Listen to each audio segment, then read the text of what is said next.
ਸਤਨਾਮ ਸ੍ਰੀ ਵਾਹਿਗੁਰੂ ਸਾਹਿਬ ਜੀ। ਸ੍ਰੀ ਨਾਨਕ ਅੰਗਦ ਗੁਰੂ ਅਮਰਦਾਸ ਪਦ ਬੰਦ। ਰਾਮਦਾਸ ਅਰਜਨ ਗੁਰੂ ਬਰ ਸ੍ਰੀ ਹਰਗੋਬਿੰਦ। ਹਰੀ ਰਾਏ ਹਰਿ ਕ੍ਰਿਸ਼ਨ ਗੁਰੂ ਤੇਗ ਬਹਾਦਰ ਚੰਦ। ਦਸਵੇਂ ਗੋਬਿੰਦ ਸਿੰਘ ਗੁਰੂ ਨਮੋ ਚਰਨ ਅਰਬਿੰਦ। ਜਿਸ ਮਹਿ ਅੰਮ੍ਰਿਤ ਗਿਆਨ ਹੈ ਮਾਨਕ ਭਗਤ ਵੈਰਾਗ। ਗੁਰੂ ਗ੍ਰੰਥ ਸਾਹਿਬ ਉਦਦ ਬੰਦੋ ਕਰ ਅਨਰਾਗ। ਸ੍ਰੀ ਗੁਰ ਸ਼ਬਦ ਕਮਾਏ ਜਿਨ ਜੀਤੇ ਪੰਚ ਵਿਕਾਰ। ਤਿਨ ਸੰਤਨ ਕੋ ਬੰਦਨਾ ਸਿਰ ਚਰਨਨ ਪਰ ਧਾਰ। ਏਕ ਓੰਕਾਰ ਸਤਿਗੁਰੂ ਤੇ ਪ੍ਰਸਾਦ ਸਚ ਹੋਏ। ਵਾਹਿਗੁਰੂ ਜੀ ਕੀ ਫਤਿਹ। ਵਿਘਨ ਵਿਨਾਸ਼ਨ ਸੋਏ। ਵਾਹਿਗੁਰੂ ਜੀ ਕੀ ਫਤਿਹ। ਵਿਘਨ ਵਿਨਾਸ਼ਨ ਸੋਏ। ਸਤਨਾਮ ਸ੍ਰੀ ਵਾਹਿਗੁਰੂ ਸਾਹਿਬ ਜੀ। ਦੋਹਰਾ ਕਰ ਕਾਗਜ਼ ਨਿਜ ਹਿਰਦੇ ਕੋ ਮਸੋ ਸਮਤ ਬਨਾਏ। ਸ੍ਰੀ ਸਤਿਗੁਰ ਕੋ ਜਸ ਲਿਖ ਹੈ ਤਬ ਹੈ ਪਰਮ ਗਤ ਪਾਏ। ਕਰ ਕਾਗਜ਼ ਨਿਜ ਹਿਰਦੇ ਕੋ। ਵਾਹਿਗੁਰੂ ਜੀ ਕਾ ਖਾਲਸਾ ਵਾਹਿਗੁਰੂ ਜੀ ਕੀ ਫਤਿਹ। ਧੰਨ ਧੰਨ ਸ੍ਰੀ ਗੁਰੂ ਨਾਨਕ ਦੇਵ ਸਾਹਿਬ ਜੀ ਮਹਾਰਾਜ। ਧੰਨ ਧੰਨ ਸ੍ਰੀ ਗੁਰੂ ਗੋਬਿੰਦ ਸਿੰਘ ਸਾਹਿਬ ਜੀ ਮਹਾਰਾਜ। ਸੱਚੇ ਪਾਤਸ਼ਾਹ ਗੁਰੂ ਗਰੀਬ ਨਵਾਜ। ਧੰਨ ਧੰਨ ਸ੍ਰੀ ਗੁਰੂ ਗ੍ਰੰਥ ਸਾਹਿਬ ਜੀ ਮਹਾਰਾਜ। ਸਤਿਗੁਰੂ ਜੀ ਦੀ ਸਾਜੀ ਨਵਾਜੀ ਗੁਰੂ ਰੂਪ ਗੁਰੂ ਪਿਆਰੀ ਸਾਧ ਸੰਗਤ ਜੀਓ। ਆਪ ਜੀ ਬਹੁਤ ਹੀ ਕਰਮਾਂ ਵਾਲੇ ਵੱਡਿਆਂ ਭਾਗਾਂ ਵਾਲੇ ਹੋ ਜੋ ਗੁਰੂ ਅਰਜਨ ਦੇਵ ਸੱਚੇ ਪਾਤਸ਼ਾਹ ਮਹਾਰਾਜ ਜੀ ਦੇ ਪਾਵਨ ਪਵਿੱਤਰ ਦੀਵਾਨ ਵਿਖੇ ਦਰਬਾਰ ਵਿੱਚ ਸ੍ਰੀ ਗੁਰੂ ਗ੍ਰੰਥ ਸਾਹਿਬ ਮਹਾਰਾਜ ਜੀ ਦੇ ਦਰਸ਼ਨ ਕਰਕੇ ਲਾਹੇ ਲੈ ਰਹੇ ਹੋ। ਗੁਰੂ ਘਰ ਦੀ ਨਿਤਨੇਮ ਦੀ ਮਰਿਆਦਾ ਅਨੁਸਾਰ ਸੋ ਦਰ ਰਹਿਰਾਸ ਸਾਹਿਬ ਬਾਣੀ ਦੇ ਜਾਪ ਹੋਏ ਹੈ। ਆਪ ਸੰਗਤਾਂ ਨੇ ਤੁਰਕੀ ਬਾਣੀ ਦੇ ਜਾਪ ਸਰਵਣ ਕਰਕੇ ਲਾਹਾ ਲਿਆ ਹੈ। ਇਸ ਤੋਂ ਉਪਰੰਤ ਹੀ ਜੋ ਗੁਰੂ ਨਾਨਕ ਸਾਹਿਬ ਜੀ ਦਾ ਪਾਵਨ ਪਵਿੱਤਰ ਇਤਿਹਾਸ ਲੜੀਵਾਰ ਰੂਪ ਵਿੱਚ ਆਪਾਂ ਪੜ੍ਹ ਸੁਣ ਰਹੇ ਹਾਂ। ਹੁਣ ਉਸ ਕਥਾ ਦਾ ਸਮਾਂ ਹੋਇਆ ਹੈ। ਜਿਵੇਂ ਸਤਿਗੁਰੂ ਨਾਨਕ ਸਾਹਿਬ ਮਹਾਰਾਜ ਜੀ ਨੇ ਭਾਈ ਲਹਿਣਾ ਜੀ ਨੂੰ ਆਤਮ ਸਰੂਪ ਦੀ ਲਖਤਾ ਕਰਾਈ ਕਿਰਪਾ ਦ੍ਰਿਸ਼ਟੀ ਨਾਲ, ਜਿਸ ਕਰਕੇ ਸਮਾਧੀ ਵਿੱਚ ਲੀਨ ਹੋਏ। ਸਮਾਧੀ ਲੀਨ ਹੋਣ ਤੋਂ ਜਦੋਂ ਉਥਾਨ ਸਮਾਧੀ ਤੋਂ ਉਥਾਨ ਹੋਏ ਹੈ, ਨੇਤਰ ਖੋਲ੍ਹ ਕੇ ਸਤਿਗੁਰੂ ਜੀ ਦਾ ਸੋਹਣਾ ਸਰੂਪ ਦੇਖਿਆ। ਪਰਮੇਸ਼ਰ ਰੂਪ ਜਾਣ ਕੇ ਬੇਅੰਤ ਬੇਅੰਤ ਸਿਫਤ ਕੀਤੀ। ਸਿਫਤ ਕਰਕੇ ਫਿਰ ਸਤਿਗੁਰੂ ਜੀ ਬੜੇ ਪ੍ਰਸੰਨ ਹੋਏ ਹੈ। ਪ੍ਰਮਾਣਾਂ ਦੇ ਰਾਹੀਂ ਦੱਸਿਆ ਕੋਈ ਪੁਰਖਾ ਜੋ ਅਹੰ ਬ੍ਰਹਮ ਹੈ, ਗਿਆਨ ਏਵ ਤੇ ਮੁਕਤੀ ਦਾ ਦਾਤਾ ਹੈ, ਆਨੰਦ ਦੇਣ ਵਾਲਾ ਹੈ, ਅਤੇ ਇਹ ਆਪ ਜੀ ਨੂੰ ਪ੍ਰਾਪਤ ਹੋ ਚੁੱਕਾ ਹੈ। ਇਸ ਬ੍ਰਹਮ ਗਿਆਨ ਨੂੰ ਪ੍ਰਾਪਤ ਕਰਕੇ ਭਾਵੇਂ ਕਿ ਆਪ ਜਿਹਨੂੰ ਹੁਣ ਕਿਸੇ ਕਰਮ ਕਿਰਿਆ ਦੀ ਜ਼ਰੂਰਤ ਨਹੀਂ ਹੈ, ਫਿਰ ਵੀ ਇਸ ਬ੍ਰਹਮ ਗਿਆਨ ਨੂੰ ਪਾ ਕੇ ਭਾਵ ਭਗਤੀ ਜਿਹੜੀ ਚੰਗੀ ਹੈ ਉਹਦੀ ਰੀਤੀ ਨਾਲ ਕਰਨੀ ਹੈ। ਭਾਵ ਜਿਹੜੀ ਕਰਮ ਕਿਰਿਆ ਸਤ ਸੰਗਤ ਕਰਨੀ, ਪ੍ਰੇਮ ਨਾਲ ਹਰ ਇੱਕ ਦੇ ਬਚਨ ਮੰਨਣੇ, ਦਾਸਾਂ ਦੇ ਦਾਸ ਹੋ ਕੇ ਰਹਿਣਾ, ਇਹ ਪ੍ਰੇਮਾ ਭਗਤੀ ਨਾਲ ਕਰਨੀ ਹੈ। ਕਿ ਠੀਕ ਹੈ ਕਿ ਜੋ ਪੂਰਨ ਬ੍ਰਹਮ ਗਿਆਨੀ ਬਣ ਗਿਆ ਹੈ ਉਹ ਤਾਂ ਜੇ ਕਹੀ ਜਾਏ ਕਿ ਮੈਂ ਬ੍ਰਹਮ ਹਾਂ, ਮੈਂ ਰੱਬ ਹਾਂ, ਅਤੇ ਉਹਨੂੰ ਤਾਂ ਕੋਈ ਵਿਕਾਰ ਨਹੀਂ ਹੈ, ਇਸ ਵਿੱਚ ਉਹਨੂੰ ਕੋਈ ਦੋਸ਼ ਨਹੀਂ ਹੈ, ਕਿਉਂਕਿ ਉਹ ਪੂਰਨ ਬ੍ਰਹਮ ਗਿਆਨੀ ਹੈ। ਪਰ ਕਲਯੁਗ ਦੇ ਸਮੇਂ ਵਿੱਚ ਬੜੇ ਭਾਰੀ ਮੈੜੀ ਮੱਤ ਵਾਲੇ ਜੀਵ ਪੈਦਾ ਹੋ ਰਹੇ ਹੈ। ਜੇ ਉਹਨਾਂ ਸਾਹਮਣੇ ਉਹਨਾਂ ਦਾ ਗੁਰੂ ਇਹ ਗੱਲ ਕਹੇਗਾ ਕਿ ਮੈਂ ਹੀ ਰੱਬ ਹਾਂ, ਅਤੇ ਉਹ ਜਿਹੜੇ ਸਿੱਖ ਹੈ ਸੁਣ ਕੇ ਆਪਣੇ ਗੁਰੂ ਤੋਂ ਵੀ ਉਸੇ ਤਰ੍ਹਾਂ ਹੀ ਕਹਿਣਗੇ, ਜਿਸ ਕਰਕੇ ਉਹਨਾਂ ਦੀ ਰੀਤੀ ਤਾਂ ਐਸੀ ਹੋਵੇਗੀ ਅਤੇ ਐਸੀ ਹੈ। ਜਿਵੇਂ ਪੁਰਖਾ ਕਿਸੇ ਦੇ ਸਰੀਰ ਵਿੱਚ ਕਫ ਦਾ ਬੜਾ ਜ਼ੋਰ ਹੈ, ਬਲਗਮ ਬੜੀ ਹੈ, ਪਹਿਲਾਂ ਹੀ ਉਹਨੂੰ ਬਲਗਮ ਦਾ ਰੋਗ ਹੈ, ਅਤੇ ਉਹ ਜੇ ਹੁਣ ਘਿਓ ਜਿਹੜਾ ਹੈ ਉਹ ਤਾਂ ਬੜਾ ਮਹਾਨ ਹੈ, ਚੰਗਾ ਹੈ, ਅਤੇ ਜੋ ਹੁਣ ਉਹ ਬਲਗਮ ਵਾਲਾ ਆਦਮੀ ਘਿਓ ਖਾਊਗਾ ਅਤੇ ਉਹਦੀ ਛਾਤੀ 'ਤੇ ਹੋਰ ਬੋਝ ਪੈ ਜਾਊਗਾ, ਉਹ ਹੋਰ ਰੋਗੀ ਹੋ ਜਾਊਗਾ, ਹੰਕਾਰੀ ਹੋ ਜਾਊਗਾ, ਉਹਦੇ ਉੱਪਰ ਹਉਮੈ ਦੀ ਜਿਹੜੀ ਕਫ ਹੈ ਬਲਗਮ ਜ਼ਿਆਦਾ ਹੋ ਜਾਏਗੀ। ਉਹ ਇਸ ਤਰ੍ਹਾਂ ਸੁਣ ਕੇ ਆਪਣੇ ਆਪ ਨੂੰ ਉੱਚਾ ਤੋਂ ਉੱਚਾ ਮੰਨੇਗਾ। ਜਿਵੇਂ ਘਿਓ ਬੜਾ ਉੱਤਮ ਹੈ ਅਤੇ ਬਲਗਮ ਵਾਲੇ ਨੂੰ ਚੰਗਾ ਨਹੀਂ ਹੈ, ਇਸੇ ਤਰ੍ਹਾਂ ਹੀ ਜਿਹੜਾ ਬ੍ਰਹਮ ਗਿਆਨ ਹੈ ਘਿਓ ਦੀ ਨਿਆਈ ਹੈ, ਬੜਾ ਉੱਤਮ ਭਾਰੀ ਮਹਾਨ।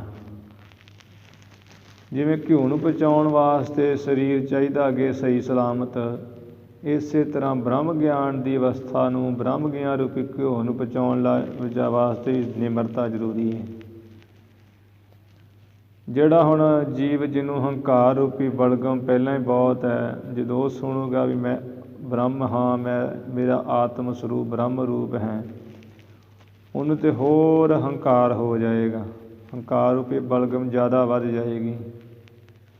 ਜਿਵੇਂ ਛਾਤੀ ਦੇ ਬੋਝ ਪੈਣੇ ਕਰਕੇ, ਬਲਗਮ ਵਧਣੇ ਕਰਕੇ ਮਨੁੱਖ ਬੜਾ ਖਾਂਸੀ ਕਰਦਾ ਹੈ, ਖਾਉਂ ਖਾਉਂ ਕਰਦਾ ਹੈ, ਇਸੇ ਤਰ੍ਹਾਂ ਫਿਰ ਉਹ ਵੀ ਹੰਕਾਰ ਕਰਨੇ ਕਰਕੇ ਬ੍ਰਹਮ ਗਿਆਨ ਦਾ ਅਤੇ ਜਨਮ ਮਰਨ ਰੂਪੀ ਪੀੜਾ ਪਾਉਂਦਾ ਹੈ ਅਤੇ ਬੜਾ ਦੁਖੀ ਹੁੰਦਾ ਹੈ, ਬਾਰ ਬਾਰ ਜੰਮਣ ਮਰਨ ਉਹਦਾ ਹੁੰਦਾ ਹੈ ਹਉਮੈ ਕਰਕੇ, ਕਿਉਂਕਿ ਹਉਮੈ ਬੰਧਨ ਹੈ ਜਨਮਾਂ ਦਾ। ਜਿਵੇਂ ਕਿਸੇ ਨੂੰ ਹੁਣ ਗਰਮੀ ਬੜੀ ਹੋਵੇ ਪਿੱਤੇ ਵਿੱਚ, ਉਹ ਘਿਓ ਨੂੰ ਛਕ ਕੇ ਪਚਾਉਣਾ ਚਾਹੇ ਵੀ ਮੈਂ ਪਚਾ ਲਵਾਂ, ਉਹ ਵੀ ਨਹੀਂ ਪਚਾ ਸਕਦਾ, ਜੋ ਖਾਏਗਾ ਅਤੇ ਉਹਨੂੰ ਦਸਤ ਲੱਗ ਜਾਣਗੇ।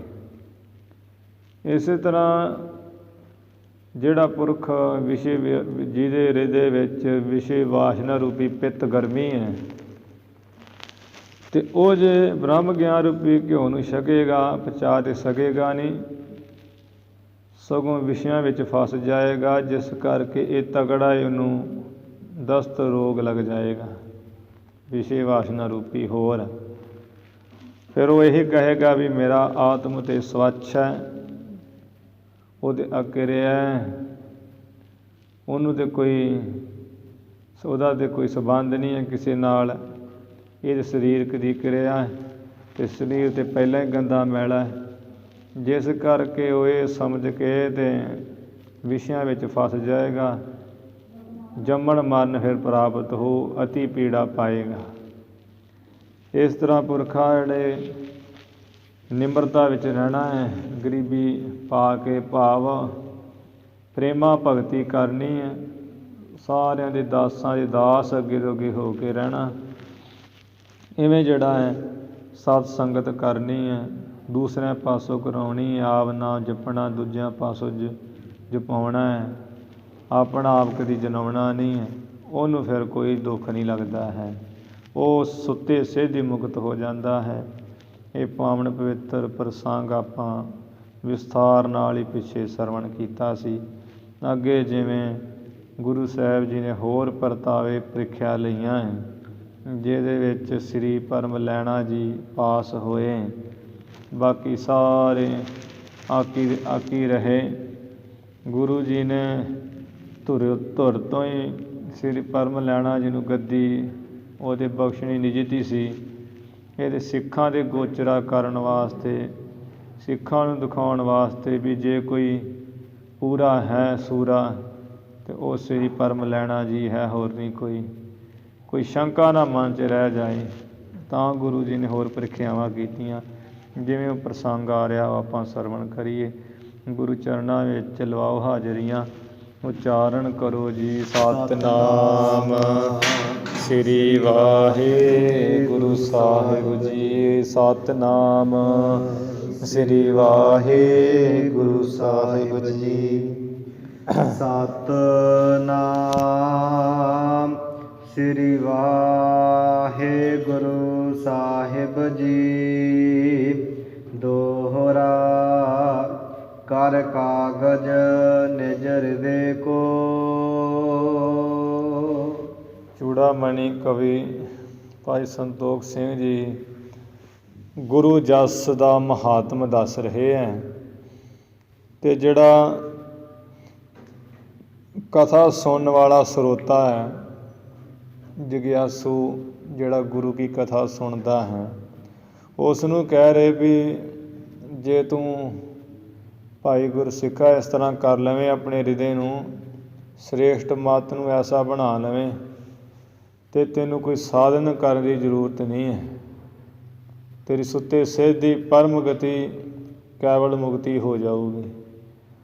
ਅਤੇ ਕੀ ਕਹਿ ਰਹੇ ਹੈ ਦੋਰੇ ਵਿੱਚ ਕਿ ਕਰ ਕਾਗਜ ਨਿਜ ਹਿਰਦੇ ਕੋ। ਇਹ ਕਥਾ ਸੁਣਨ ਵਾਲੇ ਸਰੋਤੇ ਗੁਰਸਿੱਖ ਭਾਈ ਪਿਆਰੇ ਗੁਰਮੁਖ, ਜੇ ਤੂੰ ਆਪਣੇ ਹਿਰਦੇ ਨੂੰ ਕਾਗਜ਼ ਜਿਹੜਾ ਹੈ ਕਰ ਲਵੇਂ, ਬਣਾ ਲਵੇਂ। ਮਸੋ ਸਮਾਤ ਬਣਾਏ। ਜਿਵੇਂ ਚਿੱਟਾ ਕਾਗਜ਼ ਹੋਵੇ ਸੋਹਣਾ, ਅਤੇ ਉਹਦੇ ਉੱਪਰ ਸ਼ਾਹੀ ਨਾਲ ਲਿਖੀਏ ਤਾਂ ਬੜਾ ਸੋਹਣਾ ਲਿਖਿਆ ਜਾਂਦਾ, ਸੋਹਣੇ ਢੰਗ ਨਾਲ ਲਿਖਿਆ ਜਾਏ ਅਤੇ ਉਹਦੇ 'ਤੇ ਲਿਖਣੇ ਕਰਕੇ ਉਹ ਲਿਖੇ ਦੀ ਸੋਭਾ ਕਾਗਜ਼ ਵੀ ਚਿੱਟਾ ਕੋਰਾ ਚਾਹੀਦਾ ਹੈ। ਇਸੇ ਤਰ੍ਹਾਂ ਕਹਿੰਦੇ ਵੀ ਇਹ ਸਰੋਤੇ ਜਨ ਗੁਰੂ ਕੇ ਸਿੱਖ ਭਾਈ ਕਥਾ ਸੁਣਨ ਵਾਲੇ, ਜੇ ਤੂੰ ਆਪਣੇ ਹਿਰਦੇ ਨੂੰ ਐ ਚਿੱਟੇ ਕਾਗਜ਼ ਕੋਰੇ ਦੀ ਨਿਆਈ ਕਾਗਜ਼ ਬਣਾ ਲਵੇਂ, ਜਿਹੜੀ ਸੁਮੱਤ ਕਹੀਏ ਸ੍ਰੇਸ਼ਟ ਬੁੱਧੀ ਹੈ, ਚੰਗੀ ਅਕਲ ਬੁੱਧ ਹੈ, ਚੰਗੀ ਅਕਲ ਮੱਤ ਹੈ, ਅਤੇ ਉਸ ਨੂੰ ਸ਼ਾਹੀ ਬਣਾ ਲਵੇਂ। ਸ੍ਰੀ ਸਤਿਗੁਰ ਕੋ ਜਸ ਲਿਖ ਹੈ। ਜਿਸ ਆਪਣੇ ਹਿਰਦੇ ਰੂਪੀ ਕਾਗਜ਼ 'ਤੇ ਫਿਰ ਤੂੰ ਜੋ ਸਤਿਗੁਰੂ ਨਾਨਕ ਦੇਵ ਮਹਾਰਾਜ ਜੀ ਹੈ, ਅਤੇ ਉਹਨਾਂ ਦਾ ਬਣਾ ਸਵਾਰ ਕੇ ਸੋਹਣਾ ਜਸ ਵਡਿਆਈ ਲਿਖੇ। ਤਬ ਹੈ ਪਰਮ ਗਤ ਪਾਏ। ਤਦੋਂ ਫਿਰ ਤੂੰ ਸੁੱਤੇ ਸਿੱਧੀ ਜਿਹੜੀ ਪਰਮ ਗਤੀ ਹੈ ਉਹ ਪਾ ਲਏਗਾ। ਉਹ ਅਵਸਥਾ ਪਾ ਲਏਗਾ ਜਿਹੜੀ ਸਭ ਤੋਂ ਉੱਚੀ ਹੈ, ਕਿਸੇ ਤਰ੍ਹਾਂ ਵਿੱਚ ਉਹਦੀ ਊਣਤਾ ਹੀ ਨਹੀਂ ਹੈ। ਉਹ ਕੀ ਹੈ? ਕੇਵਲ ਮੁਕਤੀ, ਪਰਮ ਗਤੀ, ਮਹਾਨ ਗਤੀ। ਇਹ ਮਹਾਨ ਗਤੀ, ਪਰਮ ਗਤੀ, ਕੇਵਲ ਮੁਕਤੀ ਤਦੋਂ ਤੂੰ ਪਾਏਗਾ। ਚੌਪਈ ਸ੍ਰੀ ਗੁਰੂ ਨਾਨਕ ਕਿਰਪਾ ਨਿਧਾਨਾ।